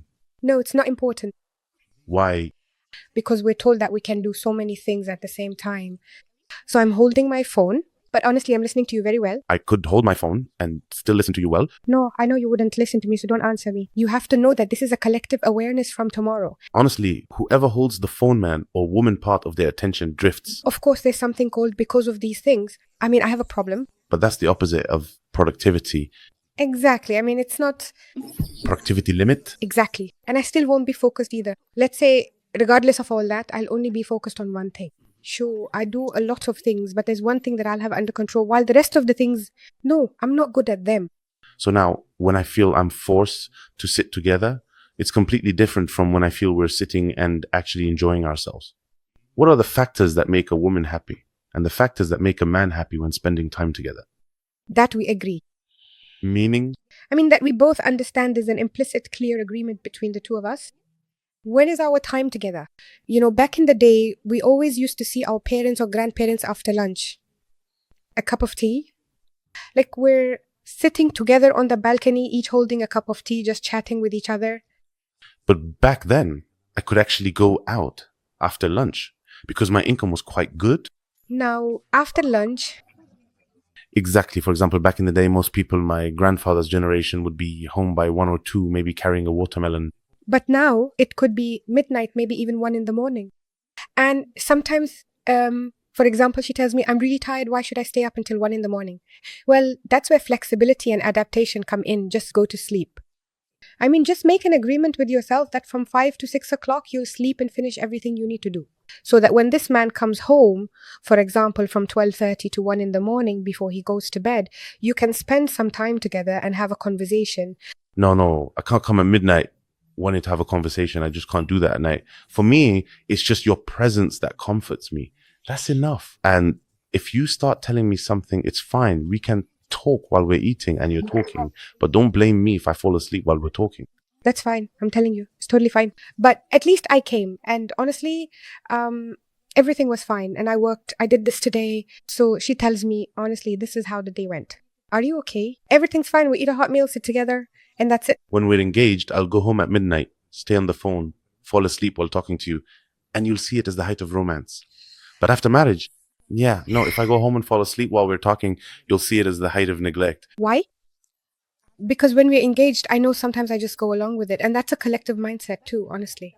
I swallow anything during engagement just because I want to marry you. I married you. You're mine now, so you can't do the things I used to accept from you before. And that's a problem, as we say. So who is it that wants to change the other? Whoever it is, it doesn't matter. Honestly, even if it's a man, for example, who used to accept during the engagement that she goes out or does certain things, and then after marriage he says, no, I won't accept that from you anymore. The whole idea is it doesn't matter who it is. No matter what the behavior is or whether it's a man or a woman, what I accept at first, I accept just because I have a target I want to reach. After marriage, I've reached that target, that's it. It's the idea of a woman taking care of herself, her beauty, and her style after marriage. I am not married yet. Why would I complain to him? And for men, when I go out, I look good at home. Yeah, that's it. She's my wife now, officially. But that's just the beginning of the journey. Exactly the passport. Marriage is in the end, exactly. The journey itself is marriage. People think that marriage means love ends. That's it. But it doesn't end. It does end. For you, it ends. Appearance? Exactly. You've used up all the hormones and everything during the engagement. So you're entering marriage with responsibility. Nothing gets ruined except by the responsibilities and the chaos you're in. So you think love has ended. But actually, it's more during the engagement, more than after marriage. No, and sometimes it's still going strong during the engagement. And life wasn't just about the engagement anymore. When I get engaged, things are still going and life becomes completely chaotic. We are going now. But there are other forms I can see in companionship. Companionship. I love that sense of companionship. We get married for companionship, and so that when I grow old, I can share one pillow with someone just so we can keep each other company. The pillow is small. Those big pillows don't exist anymore. Yes, but there's still companionship. I can still enjoy someone's company. So the idea that we don't have time for just the two of us, I think we should sit together and first ask, what's your work schedule?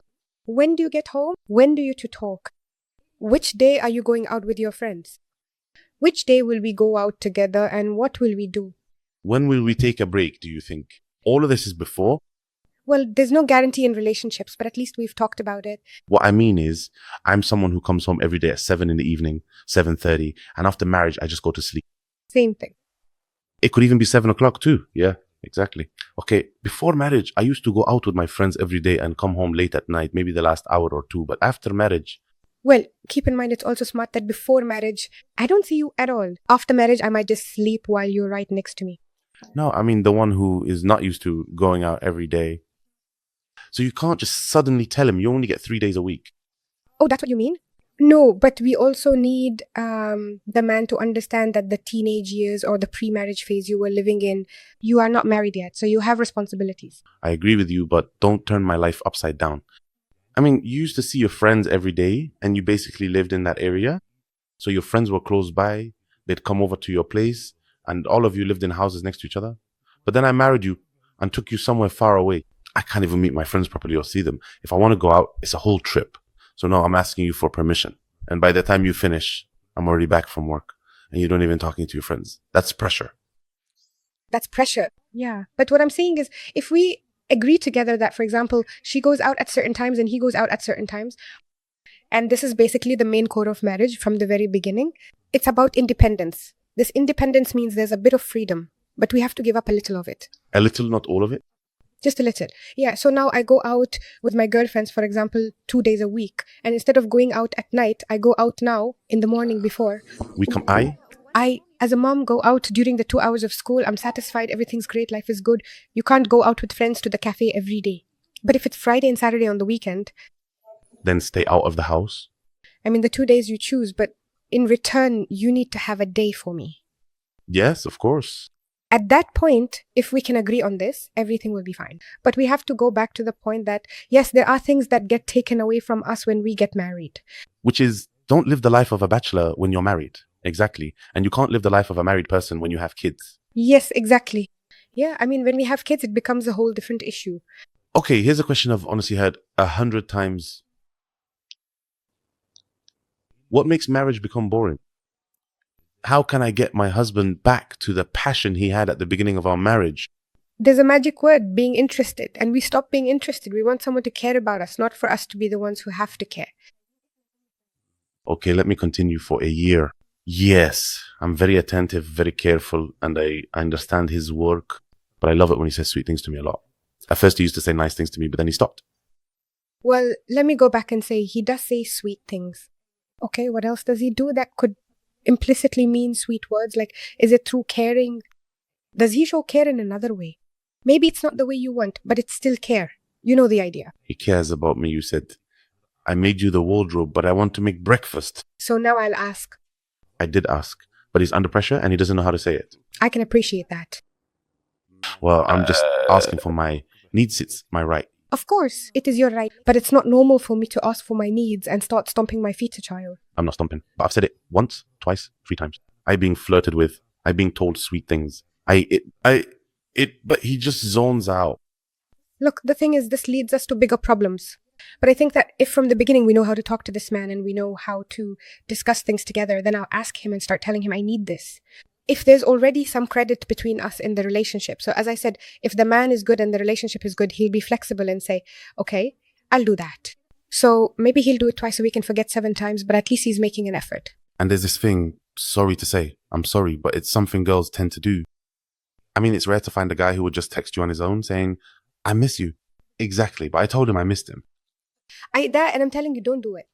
Like, it's normal. Just say it. And that's what I want. He should be the one to start, and then it becomes a problem. So we just keep waiting. I want him to start. And he thinks he's doing a favor. Sometimes he's not even with her and she's just sitting there holding it all in for him.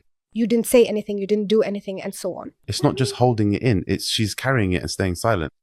That's a problem of things piling up. And in the end, you find him saying, where's the respect? And she's also saying, where's the respect? And especially if his work involves women, for example. So he's always looking at women. And talking to them, what is he even talking about? And he might even say, I truly regret choosing her. What exactly do these negative assumptions actually do to a marriage? They ruin it. They make me see the other person in a way that's completely opposite to reality. You know, it's exactly, you're building a whole scenario. I always say I'm building a scenario, acting it out and directing it all by myself while I'm just sitting there. And that's just emptiness. I always call it emptiness and idleness. As a man, if I start talking to her, oh, you finally remembered me since this morning. Am I supposed to beg you for attention? Should I send you something? What does that make the man feel? He gets annoyed. Men don't to be asked for things in that way. So how should he be asked? Well, how do you ask him? The first thing is, if I want him to care, I should start by showing him that care. How do I do that? I mean, if I want to spoil him, there's nothing wrong with pampering him a little 2 or 3 times. So we talk. I say nice things. I tell him I miss you because I want him to say I miss you to me, guys. For a man, saying I miss you doesn't really matter. Okay, but we're back to the point that I want. There are things you say to men. Guys, this isn't the way men talk. By the way, your eyes are beautiful.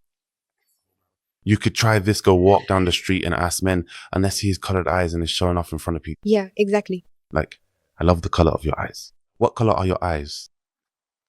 No, that's not really what I'm talking about either. No, seriously, I love the shape of your nose. I love the way your eyes blink. I love the space. That's just emptiness. She needs something to do. She's a romantic person. But not to that extent. I mean, be realistic, romantic, but realistic. I can imagine my husband coming and complimenting me, talking about my eyes and my nose, but he'll start telling me he loves me in other ways. There are other ways to say sweet things. Honestly, we don't notice them at all. Like when a man puts my priorities before his own, that's a sweet gesture. When he comes home and brings me chocolate, that's his way of saying something nice. When he's sitting there before going to bed. When he gives you a gift or shows he cares by bringing you sweets, that's care. Yes, if he really cares, that's genuine care. Like when he checks in and asks how my day went, that's exactly what caring is. So don't come and tell me he doesn't care and then say he doesn't care. Let's continue to keep the podcast going by speaking on behalf of people. Okay, but that's the attention Okay, order it. But I did ask, and he doesn't do it. He says, I love you, says my eyes are beautiful, says things I don't even understand. He keeps saying these things a lot. Okay, so what now? Peace. Let's get back to the middle ground between the two of us. What is it that would make you happy? And also, don't ask him to do something that's against his nature just because... He'll say the thing to you. Exactly. Well, sometimes I tell him, sit and say my eyes are beautiful and stuff that. And he tells me that's just not me. So what is it then? What could he say to you instead of your eyes are beautiful that would still make you happy? No, I'm the one who tells him your eyes are beautiful. He doesn't say your eyes are beautiful too. Yeah, but he doesn't have to say that. But I'm saying, is there any man who would care if someone told him his eyes are beautiful? Yeah, exactly. The problem is that even after marriage, especially for women, we still have a bit of immaturity when it comes to love. We're living in this deadly romance. We think marriage is all about feather pillows and that it's going to be just Turkish TV series. But honestly, marriage is nothing that at all. Turkish series, then marry a Turkish guy. Exactly. That's not what marriage is. Men, I mean... The Egyptian man has a certain nature, generally speaking. And the Egyptian woman also has her own general nature. Is there a Rokaya in Egypt? Yeah, man, there is. But it's 1 in a million. I mean, maybe there are 100 or 0 Rokayas in all of Egypt. But that's it. Exactly, Ragab al-Ghali'li. Yeah, man, there are one ragab al-Galiatlis. How are the majors doing? A man who cares tries to talk, tries to avoid problems as much as he can. And a woman who is considerate says, I miss you. And he replies, me too. I love it when you're by my side. It makes a difference to me. That's just general talk. But we have to pay attention that some things are said by women and some things are said by men, exactly. Like how there was a period when the groom would enter to see his bride and start crying. So girls started saying, if he doesn't cry. Yeah, so who is supposed to cry? Just wait a second. Wait, let me calm down a bit. I mean, we're just joking. If he's crying, it's probably because he spent all his savings on the wedding. Exactly. Why are you changing things? Just the ones who go down on one knee? Why, darling, do you go down on your knee? Why not? And there was even a guy who went down, but her legs were in the middle of the thing. I mean, yes, why are you messing with the basics? That's just how it is. A man is a man and a woman is a woman. A man doesn't do that. That's not how a man acts. There are feminine traits. Just men have become... Imagine if at a wedding you saw the woman carrying the man. Like what? Excuse me, what's going on? Exactly. That's it. I saw a man dancing women. He's really crying. Dancing. Like women, what is that exactly? Me. I saw my father do exactly that. So, yes, it's... No, you. You need to go back to your basics and understand what a man is supposed to be. Because the way you're acting now, that's not what a man is. Nor are those the traits of masculinity. I'm not just talking about masculinity, but manliness as well. Boredom is a natural thing in marriage. Of course, it's completely normal. It happens. We even reach that point as soon as we have kids, we feel life is over for us. Why do men get bored? And why do they become possessive? Men are always, as we said, competitive. He always wants some action in the relationship. He doesn't think to be too calm. And you are still smart. Or the one who understands that she needs to bring renewal, for example. There's nothing wrong with starting to change things up in the marriage. I always tell them, put on a movie and watch Abdel Ghafoor and keep going. The most common change women have made throughout the ages in Egypt is moving the living room furniture around. Yes, of course. Or in the bedroom, moving the bed to where the wardrobe was. But that's not really what makes a difference to a man. Not at all. He doesn't even notice, really. What does the living room look? Exactly. And she does a new hairstyle and tells me spot the difference. Yeah. I mean, you're always my love. So, what are the things you would advise women to do to avoid, well, boredom is going to happen anyway?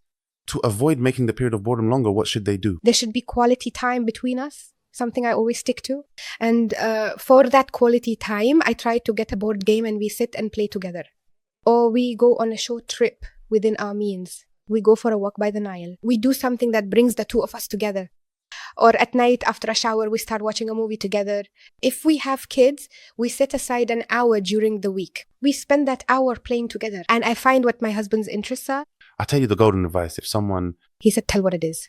A man will get bored if he feels he's under a spotlight. Yes, of course, that's another problem. I'll tell you how. Ask any boy in the world if his father taught him how to drive. Yes. And his father was watching closely. He'd say, go ahead, man. To hell with driving for those who want to learn it. Isn't that right? So with my wife, we're driving around in the car, playing music, and I'm lost in the song, not giving her my full attention. But I'm okay with her being with me. I mean, I could have gone out alone and driven around by myself, but I chose for her to be with me exactly. And we went and got coffee and sat drinking it while we were driving. But in my mind, I'm trying to share the moment with her, even though I'm in my own box. Yeah, when we get back from going out, she looks me up and down. They're out together. We were arguing. He didn't care about me. You didn't even bother to hold my hand. Even when I talked to you, you didn't respond. Will you want to go out again? No, why would he? Yeah, that's it. Now when I go out, I just do what I didn't do before. Fine, I just won't do it anymore. As a woman, I try to care for my husband. I dressed up nicely for him and he didn't even notice. So I'll stop, right? Like I made him a big fancy dinner, prepared him a drink. You put the straw in wine, you put it on. We can drink normally. Why did you put so much ice in it? It's just one comment can ruin the whole blessing. But I also have to be realistic. I can't just keep watching him, for example. No, she made him a glass and was expecting him to drink it with the straw. But whether he drinks it or not, it's fine. No, I'm telling you, I have to be realistic. Yeah, I mean, I should just move on and not keep standing there waiting for him. There's even a trend now where the wife sits in the car with her husband, puts her hand this, and just keeps waiting. Will he hold her hand and gently pat it or not while he's driving? While driving, they were actually competing to see whose husband would notice, put his hand and pat her hand. So basically, we're putting the man to the test, and honestly, he doesn't even have it on his mind at all. Why would he? Not on his mind. No, why am I even stirring up these issues with my wife? She's traveling. And I'm going to throw a party, the party that men have. They just sit together. Not necessarily. I mean, sometimes I don't even think about anything. Nothing at all. I'll come in, take off my jacket at the apartment door, and toss my socks. That's it. I'm with you. The couch, no one is throwing anything at me exactly. It means that as soon as no one comments, I feel comfortable. Yeah, I do everything the way I want. I can be messy and unorganized. For him, that's it. He's just comfortable and that's all. The house is a place of comfort for a man, right? So I take off the stress of work at the door. I want to come in exactly. But for a woman, the house is a place of work. So I want to go out, have fun, go for a walk. I've been sitting alone all day waiting for someone to come and comfort me. So if both of them just spend the first 15 minutes doing nothing, exactly that. I mean, just leave him and calm down and he'll give you what you need after that. But the whole idea is that we shouldn't insist on, I have to be first, you have to do this for me right now. And you gave a few nice examples. If he's lying down and lost in thought, just go cuddle with him. Exactly. And if you're happy, he'll be happy too. But he doesn't say anything. He has to tell me. It has to come from him. No, come on, let's not joke around that. Let's just finish. Exactly, right? Or am I wrong? Exactly. Okay, is it possible for that crazy love, the one at the beginning of marriage, or engagemento last until death? No, I'm talking about that passion. No, of course not. Like the excitement, or when he sees me, he goes crazy. Alia, no, that's just hormones, really. Studies have shown that these hormones are produced for a year and a half at most, or in large quantities, and after that, their levels drop. So no, it's well, okay. How can I get my husband to feel that excitement for me again? That excitement is still there, but we don't realize that it changes. The man becomes responsible, he has duties, he carries a burden. Your excitement is still there, but He doesn't have any responsibilities. you'll find that in that case, he does have excitement, and that's when they just take off and go to the Maldives right away. So there's excitement as soon as he says to her, let's go, we're going out together, I'm taking you for a week. That in itself is excitement. I see this aspect of excitement. I used to be dying to get that particular phone. I got it, I take care of it, but I don't have the same excitement as the very first day, not at all. That's only natural, guys, exactly. Well, it's mine now, that's it. I mean, if your husband took you out every day to the same cafe, even if it's the one you actually love, I'd get bored. If I ate the same food for a week or even 3 days, I'd get tired of it and might even say, honestly, I won't eat it again. It's not about being picky. but look, we could eat eggs and cheese every day, just prepared in different ways. Exactly. One day I'll have it in a baguette sandwich, another day in baladi bread. Sometimes the eggs are omelette, sometimes scrambled just for a bit of variety. That's life. Let's also mention something important. First of all, homes aren't built on infatuation. Love isn't just about hormones. It's basically just eggplant. Exactly what we're talking about, that rush of excitement. That's just a bit of hormones, nothing more. So what is love then?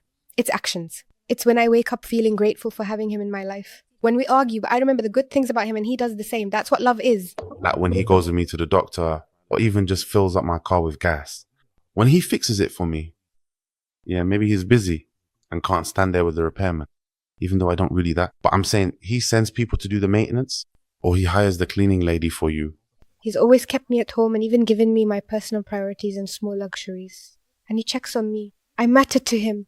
I'm important. We always say, I spent on a woman, don't get close. But no, he's actually doing things for you. But we've stopped noticing anything except the legendary love they sell us. But that's not real love, that's just hormones. That's not the reality. 3 years ago, a chicken fillet cost 70. Today, a chicken fillet costs 210. So even if his salary doubled in the last 3 years, I'm spending way more than I used to, exactly. So if I make you feel you're living at the same standard, it means I've really worked hard. Yeah, yes, seriously, I swear. I mean, a man who manages to keep his household at the same standard as just a few months ago without dropping below it, we should really give him credit. Yes, we should give him credit. So I always see that part of the problem is, as a man, I feel, what are you doing just sitting at home? Yeah. What do you do? I mean, you're just sitting there comfortable, enjoying your comfort. And the other one, what are you doing? You just go and sit at the office. Just sitting at the office. Yeah, that... Like, why? For you, the easiest thing is just to go and bring in money. So here, we end up belittling each other's roles. So what do we end up doing? We start one-upping each other. Me. I'm here just to prove to you that what you're doing is nothing special. You are here to prove to me what I am doing. It's watermelon, water meaning it's nothing. So what's the right thing to do? You should be thanked for maintaining the house. And you should be thanked for providing for the house. Okay, so I'm engaged. And we've said that my needs are all met. What are the qualities that are present in a person? No. The qualities that exist in a human being in general. Yes, of course. If there's no religion, then there's no morality. That's one thing. I could have morals but not have religion? Yeah, but then those morals wouldn't really be morals. True morals.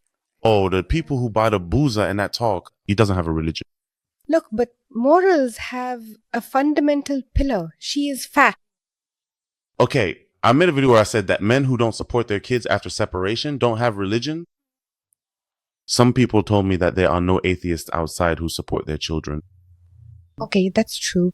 So what I meant by religion here is that my religion governs me. Yes, exactly. Yes, exactly. What makes me provide is that God will hold me accountable. What keeps them out? It's the law that holds them accountable. Yeah, of course. It actually messes them up, not just holds them accountable. So if there were no law, would he still provide? Of course not. You see a lot of cases where he tries to avoid it even when he's abroad, right? Exactly. Okay, so let's get back to this. Religion governs him, not just the appearance of religiosity. No, it's not a look at all. I'm not talking about appearances at all. On the contrary, what really matters is He prays. that extra part. It's never just about praying and fasting. Religion is about so many other things. I mean, religion really connects us to everything in our lives. Even the words I say, if religion doesn't guide me, I might end up hurting the person in front of me with them.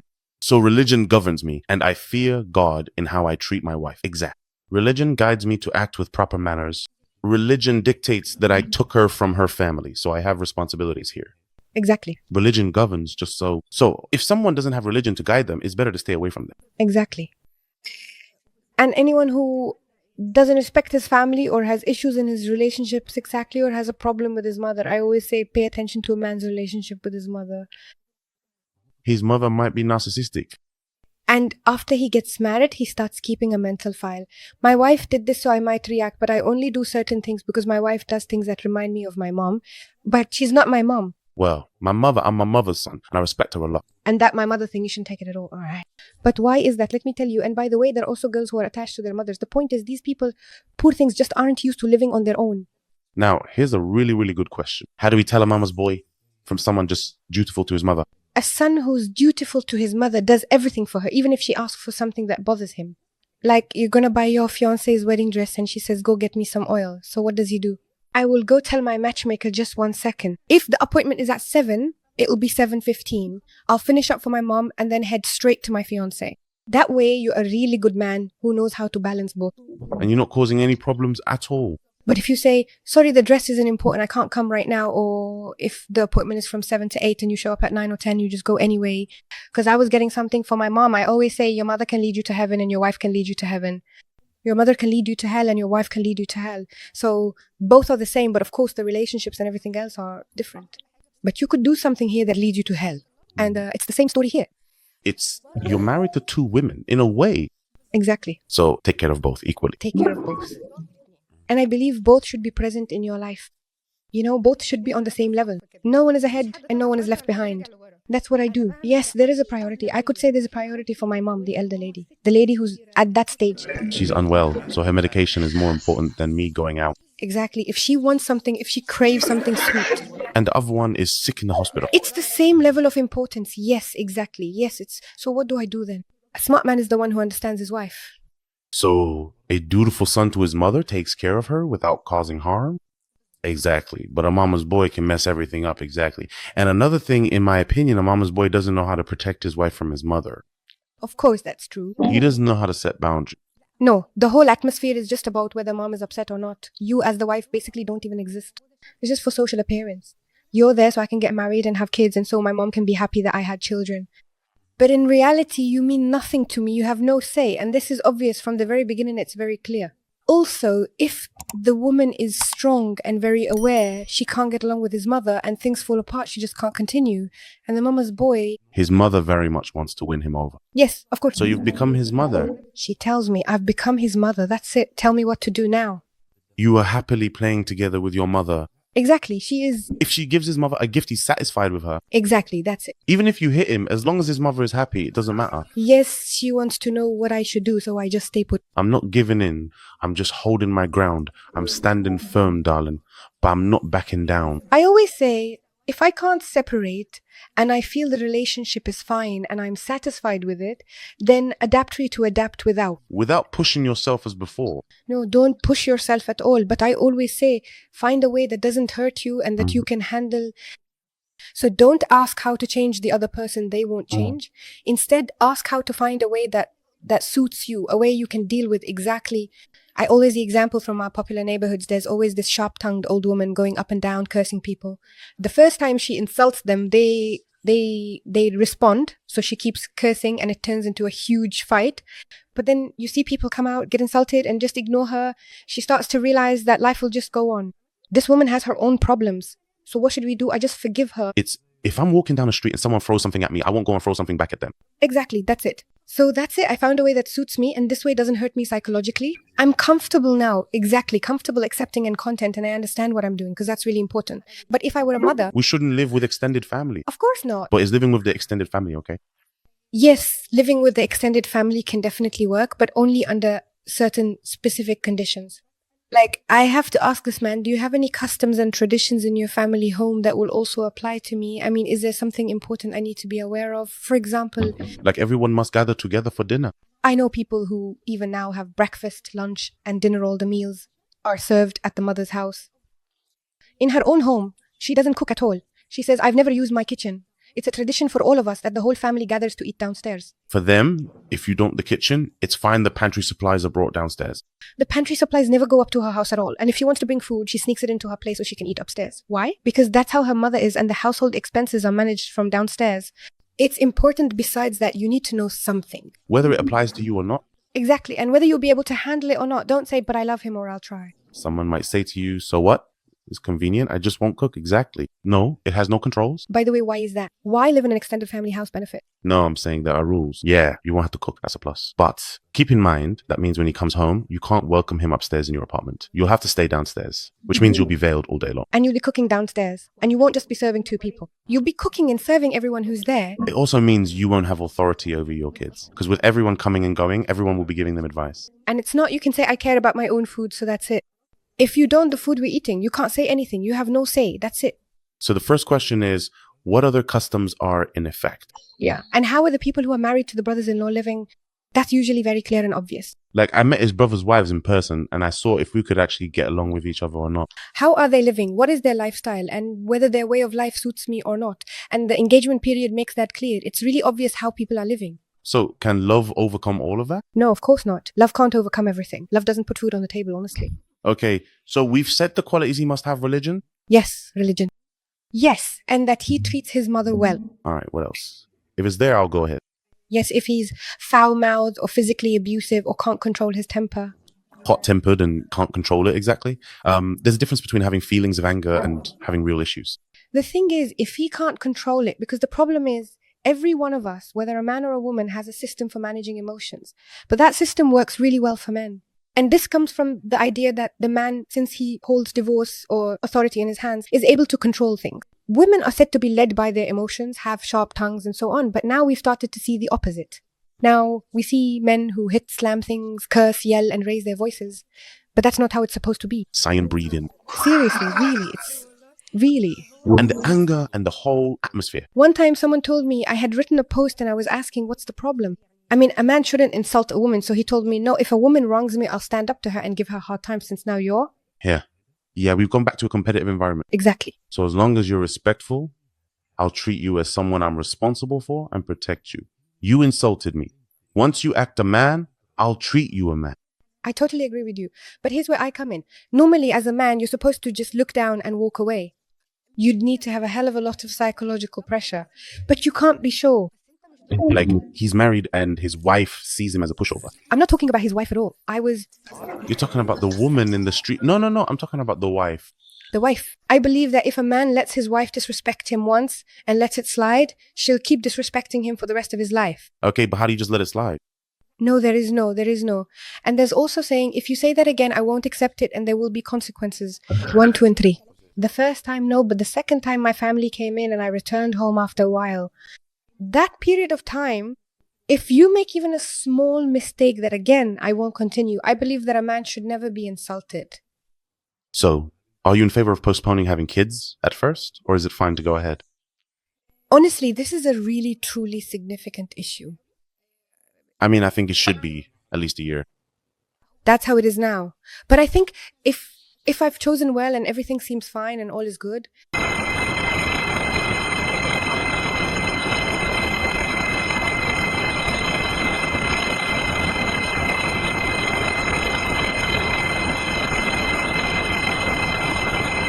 we're in big trouble. We are. I always tell them among the engagement questions, ask, are you planning to have kids or not? A girl once came to me and said, I'm married and I don't want to have kids right now. She has problems and is very worried. The important thing is he refuses. He understood it as if she specifically doesn't want to have children with him. So why didn't we talk about this from the beginning? Why didn't we? Engagement is a period to get to know each other, guys. I'm telling you, it's about whether this project will succeed or not. No, there are people who tell me, that's inappropriate. What do you mean? Don't tell me whether to have kids or not. We've always had children, and God is the one who makes these things happen. Your expectations are exactly right. Exactly. The point is, I always say that assumptions have ruined many families.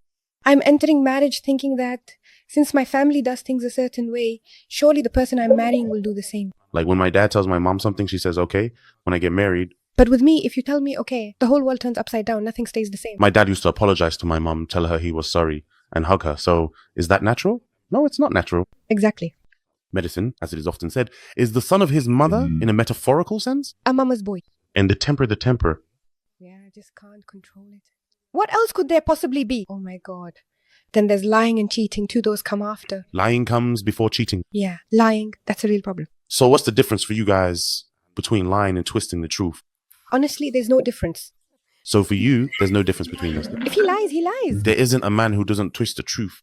Of course that's true. He twists things. But why is that? It's just to make life a bit easier. No, it's just to save himself the headache. Exactly. So he doesn't get a headache, just to be sure. If I told you I was sitting with my friends at a cafe, you'd tell him to go sit. Yeah, I actually know someone that, honestly, his wife used to say, you bring the night and the kids home. I asked him, did you sit at the cafe? He told me, no, but I saw him. Honestly, he was sitting there. I know it would cause problems, so better not to say anything. Exactly. And once someone came and told me, I found out he was cheating on me where? On Snapchat. What did you see? I saw something. It was called something, whatever. Subscribe to the channel. And the voice messages. So the guy's just trying to keep his peace of mind. Yeah. Yes. But lying is a really tough issue. So what's the difference between lying and just dodging, really? So you don't have this dodging thing, as we call it. It's just that we're trying to calm things down. You know, it's exactly my son when I ask him, did you do this? And he lies to me and says, no, I didn't do it. He, my love, doesn't want anything anymore. I'm afraid I'll yell at him. It's that feeling a man gets being afraid that I'll yell at him. Yeah. I mean, it's such an irritating feeling. It really is an irritating feeling. What would make me do that? Why would I lie to my wife? That's also a really big problem. I tell you, I finish work, let's say, instead of at 11. I finished at 10:30. So I have half an hour. So I spent that half hour sitting in the car. Because when I go into the house, no one would give me that time. So I just stayed in the car. What does that even mean? I can't even tell my life partner that I need half an hour just to breathe. No, she'll give it to me, but then I'll get blamed for it later. But why would I get blamed for it? I mean, it'll come back around anyway. No one is with me. Like, I gave you half an hour. Yeah, the problem is that we think we're enslaving each other. And we have a really big problem. When we get married, we become each other's whole life, not just a part of each other's life. What do you mean? Being each other's whole life means that as a wife, from morning till night, I want you in my life 24 hours a day, whether you're working or not. You have something behind you. You have nothing behind you. None of that matters to me. What matters is that you're with me, you belong to me, and you do what I want. There was a foreign video where he was saying no. I mean, if I call him and he doesn't answer, then it means I don't want to. But if I call you and you don't answer, then you're just busy. Exactly. So I looked at him that when you say it that, it makes me feel I'm the one at fault. Yeah, but that's it. You called your wife and she didn't answer at home. It's normal. She was just washing the dishes. You say, I was washing the dishes. I didn't hear it. No more scolding now. And there's not even any guilt about what happened in the first place. Yeah. But if you called me while I was in a meeting, should I say I'm talking to my wife? Or did you just forget or what? No, you just don't want to admit that you're married in the first place. So you find that the whole thing just took a completely different turn. But the point is, guys, let me be part of your lives. Just because we got married doesn't mean we don't have our own individuality. We do not have special requests. We don't have any restes. I mean, honestly, a man needs a break from his wife sometimes. Of course. Do why? Of course, I gave an example. And it's fine, people always misunderstand. Imagine you have kids and you're responsible for them every single day. If their father took them out or took them on a trip and left you alone for 2 days, how would you feel? Would I miss my kids or would I enjoy the break? They do not avoid me. Honestly, I would really miss them. Oh, why are you so happy on the first day of school when they're leaving? Oh, that's the peak of happiness. Ha ha ha. Why is that, huh? I'll tell you why. Because we feel we can finally breathe. But just for those 2 hours. Just those 2 hours? Those few hours. Yeah, for us it's just 2 hours. By the time we finish up things at home, go out and come back. I get to sleep in as much as I want. No one nagging me for all those hours. I'm happy. So during the COVID period, when they were around you 24/7, how did you feel? Oh my God. We were under so much pressure, even though we did enjoy it a bit. Oh, those who were stuffing A while ago. Yeah, that's right. So for me, my workplace is tough and I go home to relax. But there's another problem. Yeah. But a man gets to relax. I mean, he rests after work. Women, on the other hand, relax at work. Yeah, yes. So the man stays under pressure the whole time he's at work. He wants to relax, hoping that when he gets home after work, he can let everything out, but he can't actually relax. But for us women, you will find the work bathroom is always packed with people. Women in the bathroom. Yeah, and they're all sitting at each other's desks and so on. We let it all out inside. We vent a bit, so we said that men never do that. If a man lets something out, I don't know how to get it back in. Exactly. The whole idea is, what does he need? Yeah, guys, just let him think about nothing. I always say you need roses as you are. He needs to think about nothing. And by the way, this whole system of Saturday, Monday, and Wednesday, you go sit by yourself. Sunday, Tuesday, Thursday, you come sit with me. So what if there's a third person involved? Did you ever need that? No, not at all. We're in agreement. No, men don't that. Yeah. But when I tell him, sometimes he clears his head in 15 minutes. Another day it takes an hour. Another day he comes straight away and sits. And on a fourth day, he passes by after work and we go sit at a cafe. Exactly. We appreciate each other. I know that I'll give you what you need and you'll give me what I need, regardless of how I get it. But I know that you'll give to me and I'll give to you. But the idea of us imposing rules and molds on each other, marriage doesn't work with rules at all. We said flexibility. Marriage, at its core, is based on affection and mercy. Affection that you give. Exactly. And mercy. When exactly do you let things go? Emotions and duties. We started clashing. So we have to bring it back to its original essence. Exactly right. And now we have no reserves left. Our reserves are depleted. So now this relationship needs someone to govern it. So let's go back to our rights and duties. But other than that, now usually, and I always say this, I always say when there are no feelings in the relationship or at the beginning of the marriage. You mean feelings, not just romance. He won't find the emotion, the affection. Yes, they turn it back into rights and duties. Sometimes people get upset with me about this. Don't just always run things based on affection and mercy. Just affection and mercy. Make it about rights and duties for both sides. Affection and mercy, I agree that's a give and take. Exactly. When we balance the give and take with rights and duties, affection and mercy will work out perfect. Exactly. But what should I do? No, I make it win-win. Sorry. At first, it's neither wrong nor shameful. I'm giving you your rights. I know my rights and I fulfill my duties, and you do the same until things settle down. But in the beginning, especially the first year of marriage, the year full of problems, if we get through that, things will be fine. And the twisting of words. All right, lying and all that. I'm telling you, that year always feels insecure. I mean, that's true. And me. For me, the man is a trust. Mm-hmm. And once, honestly, look, I'll give you exactly the example that happened. We were sitting in a lecture talking about lying and twisting words, and I told them, there isn't a man who doesn't twist things. So the women started chattering. I told them, well, ask the men sitting here, is there anyone who twists things? The first one said, yes, of course. And the second one agreed. So as soon as the first guy said, yes, of course, all the women started reacting. What? How? How was that? I said, if he twisted things, he'd tell you he doesn't twist things. Yeah, exactly. Because let me tell you, he could twist things about anything related to his family. No, what I'm saying is, if he twisted things now and didn't say it, then when he told the truth, she got upset. So he twisted things. He won't upset her. He'll say that's what a real man looks. Exactly. So what I mean is, there's a difference when it comes to twisting things. No, it's not twisting things, cheating on her or being a play. No, not at all. Twisting things doesn't cause problems. Let me tell you. We also twist things. For example, we might buy something for £500, but tell others it cost 10. We do this because we're afraid. Your dad generously gave you some money on the side. Why do we twist things? Why is that? What does he do? Not at all. I just don't want any problems. I just don't want something that might make things easier for me. There's no problem. There's no confrontation. Just calm down. That's it. Well, I got away with it as long as there's nothing wrong. Look, when should I stand against twisting the truth and consider it lying? When twisting the truth about something, if hiding it would harm the relationship, right? But if revealing it would harm the relationship and hiding it wouldn't. No, it's normal, that part. Revealing things in a relationship. My mum, for example, doesn't get along well with her mother. So I just go to my mum, spend 15 or 30 minutes with her kindly without saying that my brother is in trouble. And I'm helping him behind her back. I just don't want to look bad. My sister, for example, is having a fight with her husband. So I'm trying to help them reconcile without saying anything so we don't look bad exactly. So where are you? I'm at work. But actually, I'm here. Does hiding this information harm the relationship? Of course not. Would revealing it cause harm? No, not at all. No, tell him would cause harm. Yeah, yes. Yeah, if it would make him look bad. That's right. The conversion remains here exactly. But now, if he's out with his girlfriend, then hiding it is harmful. Yeah, he'll just keep going down the wrong path. Revealing it is also harmful. Yeah, he'll get caught that. For me, when it comes to revealing things, there's always something I to say. We have to be ready in marriage from the engagement period for vulnerability. And vulnerability isn't just physical. No, there's also cultural vulnerability, social vulnerability. I'm going to have to disagree with you on that. What I really mean is, what exactly would I ever actually want to hide from my partner? If we say that the family has not necessarily a problem, let's say there's something even bigger than a problem. Is it something that will affect the relationship in any way or not? Oh, I don't actually have to be affected. Like, for example, your sister smokes cigarettes, but she never does it in front of anyone or in public. And you really don't want to mention that. You know, I actually had an even tougher case. Someone told me her father had a mental illness and killed her mother, and both of them have passed away. Now she's getting a marriage proposal. Should she tell him or not? She should ask a psychiatrist if her father's illness could be inherited. If it is hereditary, then... No, it wasn't a hereditary illness. It was more he went through something. So that's it. We don't need to say anything. That's exactly what I told her. Let's just keep it private, and that's the end of it. Some may say, aren't we starting with a lie? What if he asks or investigates? Well, both of them have passed away. Meaning, the impact of it is no longer present. Exactly. But if my father was arrested for an honor case... I have to say it. I won't join hands with your father, so why would I join hands with your uncle? So give me the chance to accept or refuse. Yes. The most important thing is its impact. For example, your sister smokes cigarettes in her room, and no one knows about it. I don't want to mention this, and she won't be exposed. Our kids, when they're around, won't see your sister. They don't see her at all in front of anyone. So that's it. So we won't really mention this, right? Yes, of course, that's absolutely right. Okay.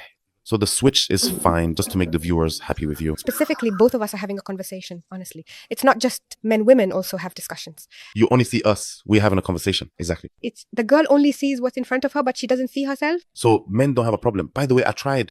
By the way, in our society, we've come to realize that there are a lot of things we do just men, but we can't say it. If we say it, it's considered shameful and wrong. Yeah, men say it because they to brag and show off. They say, I do this. But actually, it's not just men who do these things. Women do them too. But we've been told it's wrong. Women do it too, but they twist things a bit. Like, for example, I say no going out, but you still go out while I'm at work, and that's it. That's not twisting things. That's exactly cheating. No, that's responsibility. I'm saying not revealing it really doesn't cause any harm at all. Exactly. It won't have any effect. But revealing it does cause harm. Exactly. So not revealing this harms the marriage. I mean, if I come home and open the door and find you're not there, exactly. That's a disaster. Religiously, I'm not even supposed to go out unless I ask his permission. So you're talking about a part of it. A lot of problems would be solved if the man feared God regarding his wife and the woman feared God regarding her husband. And they shouldn't come into it. Trying to prove whose theory is right, I'm right. Or the idea that I'm coming to provide for you, so you have to say yes and be agreeable and polite. And as for me, in order to be able to put up with you, I have to let exact... And we've come to believe that our rights are conditional on each other. So the man comes and says, if you do this, I'll do that for you. But that's not how it is. You have rights and she has rights, and both go hand in hand. Just what is required of each. Look. But men, in comparison, have a degree above... That's important. All right. Okay, so lying is what leads to betrayal. Exactly. Yeah, it's not really betrayal that leads to lying. No, lying leads to betrayal. Because the liar, from the start, has already planned to overcome things through lying. Exactly. So when should we forgive betrayal? That's a tough question. I'm not. It's exactly about whether you have the ability or not. Yeah, exactly. It's two types. But if you can truly forgive, you can't just come back later and say, well, you... Come on, you. This ability means you're really turning a new page, as we said. There's a difference between forgiving, pardoning, and absolving. So what are we actually capable of? We can forgive, but true absolution is, of course, something only God can grant. And pardoning, well, that's only for those whom God has mercy on. And mercy, that's with Ashman. Yeah, exactly. So what we're saying is we forgive, but when I forgive you, it's because I'm giving you a new chance, because you're standing with me is enough for me to do that. She's forgiven him, but keeps holding it over his head. Yeah, exactly. For 10 years. A friend told me this story happened 10 years ago, and she still reminds him. One time, someone talked to me for 2 hours straight about how he upset her about something and that he was cheating on her and all that. Then I found out that this thing happened back when they were engaged. So it's... Yeah, really. Yeah, really, just that. There are people that... So no, I mean, I have to have the ability. And if I do open a new page, then I'm responsible for it. I mean, forgiving infidelity doesn't mean I'll just continue with you without any responsibility on my part. You can't keep spending your whole life proving to me, I'm sorry, that's it. He apologized and is trying to make things right, and I'm helping it. And I'm helping him by starting to come back to you. Look, I'm going to forgive you, and I'll joke around. Yeah. And you'll spoil me, I won't do anything for you. Exactly, you. Look, you're just going to act you're doing me a favor. Like, I mean, honestly, you have nothing on me. Exactly. Yeah, so in the end, I'll just mock you. And if the man feels that because of this mistake, he's not forgiven and is being tormented for it. It's a mistake. I made a mistake. Mistake, I'll step over it. Right in his face. For him. And at the same time, when I forgive and let things go easily, you just shed your rooster's skin. Who asked how much salvation? That's why also, a basic and important condition in point number 1 is don't confront him. Unless, well, maybe, just... Unless it's obvious. You saw it right in his face. Yeah, only confront if you're up to it, not if you're not. Confront him. But if I know that if you confront him, in the end, it will just go up and down and nothing will happen. If I know, I'll do exactly that, I'll confront. And it will either be a step toward fixing things or a step toward ending them, okay? They always say, when it comes to your child, if and sure he's doing something wrong, just open the door on him completely. He'll have one of two options in front of him. Either he'll make a mistake right in the middle of the living room in front of you and say, here, I did this. Or you'll break him in a way that you'll spend your whole life trying to fix. So it's one of two things you open up. You need to understand what you're opening up. What are you going to do? And how will you handle it? Overlooking things is one of the essential skills for successful relationships. But I tend to overlook the bad, especially when there's something good. Which means let things go, don't get hung up on every single detail. But if there's nothing good at all. Like, your wife cooks anyway, but she just can't get the food right. Yeah, she's trying and putting in effort, but if she's not even trying at all, and the food is just not good. So in that case, that's when you should take a stand, right? So basically, we overlook things to maintain affection. Exactly. All right. So we've now covered the main things that are truly essential. Bangaree. Exactly. What are the things that, aside from those needs, are absolutely necessary for a person to have? Responsibility will, of course. Flexibility and responsibility. Yes, flexibility means understanding that my turn to face difficulties will come. And this responsibility isn't just financial. No, it is a psychological, social and societal responsibility. Yes, it's non-real and emotional. And that there's another person who is responsible for me. So I need to understand what responsibility means and be compassionate towards them. May God never let anyone have power over another, right? I mean, just because you're the provider doesn't mean you're better. Wait, what about when with your mom? She's happy with you. Yeah. Imagine you tell someone, come do this for me, and they keep serving you and doing everything for you. So who's really being honored here? But even if we look at the Quran, women are not honored. It says, we have certainly honored the children of Adam. So God doesn't give anyone power over another, nor does he put one person above another. There are men who think that women are somehow less than them. Yes, indeed, your responsibility is on the day of judgment because you will be held accountable. And also because God created you with certain specific qualities. You can endure things that others cannot. Exactly, that's right. A woman whose husband is not at home locks the door with the key. Of course, even if it's something very small. For her, it's all about trust. Exactly, trust. If a man's wife isn't at home, his whole world feels off. No, not at all. He actually feels happy, right? No, for the first day or two, he might be happy. But after a while, honestly, life loses its flavor. Yes, it loses its flavor. Yes, things just don't feel right for him. He feels something is missing. There's something, even if she's strict with him, but it's the woman's touch in a man's life. She sweetens itties.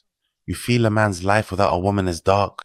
You know, if we were really complete without each other, we wouldn't have gotten married in the first place. That's one of the signs of God's oneness when God said he did not take a partner. Exactly. He doesn't need a wife. Exactly. But you, human being, are weak, you need one. Exactly. You, human, are weak, you need her. Exactly. It's just that nowadays, there's this idea being spread that women don't need men and all that talk. No, we need men. And men need women. We truly need each other. No one doesn't need the other, but we all need each other in some way or another. In a supportive way, not in a way that breaks each other down. Exactly. That I feel supported, that's acceptable, that I feel respected in this relationship. I am respected and accepted, and it's very good that you are a source of strength and support at the very least. At the very least, I say that I find in you the qualities of leadership that God has given you. So you are responsible for me, and you find in me the qualities of obedience, which is something that bothers women. A bit of submission. Yes, of course. I want to tell you the word obedience really bothers women. It really bothers girls and scares them, but we do practice obedience. By the way, even before we get married. You do practice it. By the way, if you work at a job and follow the rules, not just at work, even when you're walking down the street, you follow the law. Let me tell you, when your dad tells you, are you going to the opera? Is it only about doing exactly what they want? You go in, I can't remember what, but you do what they want. That's called commitment towards them. You're dressed and ready. And then my dad or my brother comes and tells me, you're not going to that birthday party. Afraid, don't be afraid. Fine, but I can't spend my whole life feeling suffocated. I don't mean to start a fight, but I mean that at that time I might accept this. Well, maybe I can. No, not before I go inside and start cursing them. Okay, so I'm sitting there cursing them, but for example, no, go inside, you can't go out. You're going to a party, you can't go, that's it, you're going out at night. My main condition is this. Either way, I'll go in and say, okay, exactly. And there are boundaries to that okay, because there are things I just won't compromise on.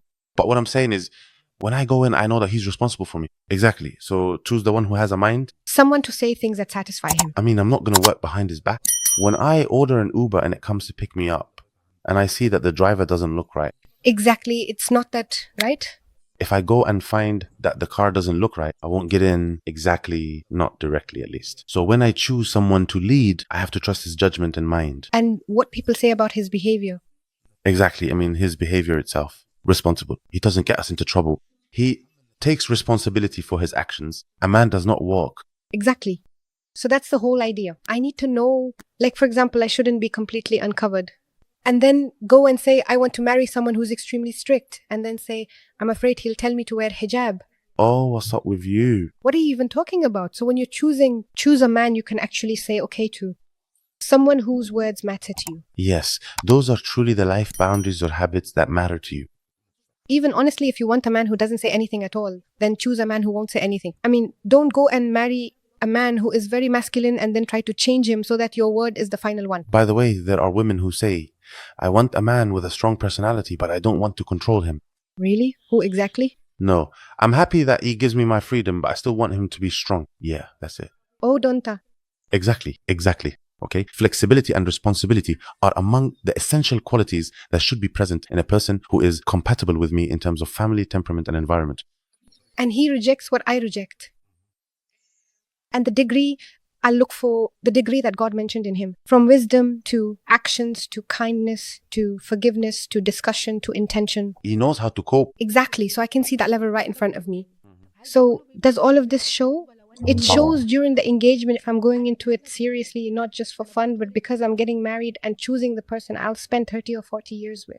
It's a scary thing. So I always say, get engaged once, twice, 3 times. I always say, yes, get engaged as much as you need. There's no problem. Why? So we end up reading the Fatiha. Guys, for me, by the way, engagement is just reading the Fatiha. Yeah, I mean, that's how I see it too. The announcement and Salah al-Dabik in my days. I'm completely against that. Against the network that we spend 3 or 4 million pounds on. I'm against the over-the-top announcements too. And then out of embarrassment, I can't say no because I already told my friend and my family no. So Dumped doing engagement is easier than being a divorcee. Of course, being a divorcee is harder, especially if there's a baby, for example. Yes, of course. And it is more merciful. There are 2. And it is more merciful, which is that I take the step early, which is that life is exactly over and I do not leave it until the children are deformed and I have to have other children. They end up psychologically damaged. That's it. Exactly. They grow up not well adjusted. And this leads to kids growing up not understanding what it means to be a husband and wife or what it means to be a father and mother. So we end up with damaged kids and everything just falls apart. So why go through all that from the start? So to sum up today's episode, choose someone who suits you and whom you suit. And know that each of you is responsible for part of the relationship's success and the other person is responsible for the other part. So both of you have the responsibility and flexibility to make the relationship work. The success of the relationship depends on both of you, not just one of you. That's the most important point. It's about both of you. Not just one of you. Exactly. That's a good one. It was an honor to do this episode with you. I really, really enjoyed it too. And you all? I'm sure you're happy as well, God willing. May God bless you. It was a wonderful episode. And I hope it will be a path for people to follow, to make them think, to make them ask questions so they can find the right outcome. Okay, sorry. One last question before we wrap up. Go ahead. The age difference. The age difference doesn't really matter unless, let's put the age difference aside and focus on what's beneath it, the intellectual level. Is he able to understand me or not? Is he able to be responsible? Let's go back to the qualities of leadership. Is he able to be responsible to be a man who opens a home and provides for it or not? Are we able to have proper discussions together or not? If he's much older and I'm much younger, is he able to come down to my level and understand my way of thinking? And we listen to the same song. She's not going to tell me, no, what you're listening to is nonsense. If I see that he has these qualities, then what's the problem? So in summary, it's not just about the age difference. The whole point is about who is compatible with whom, if they know how to deal with each other exactly. So is this suitable? If they know how to be compatible, both themselves and their families, exactly. Peace be upon you and God's mercy and blessings.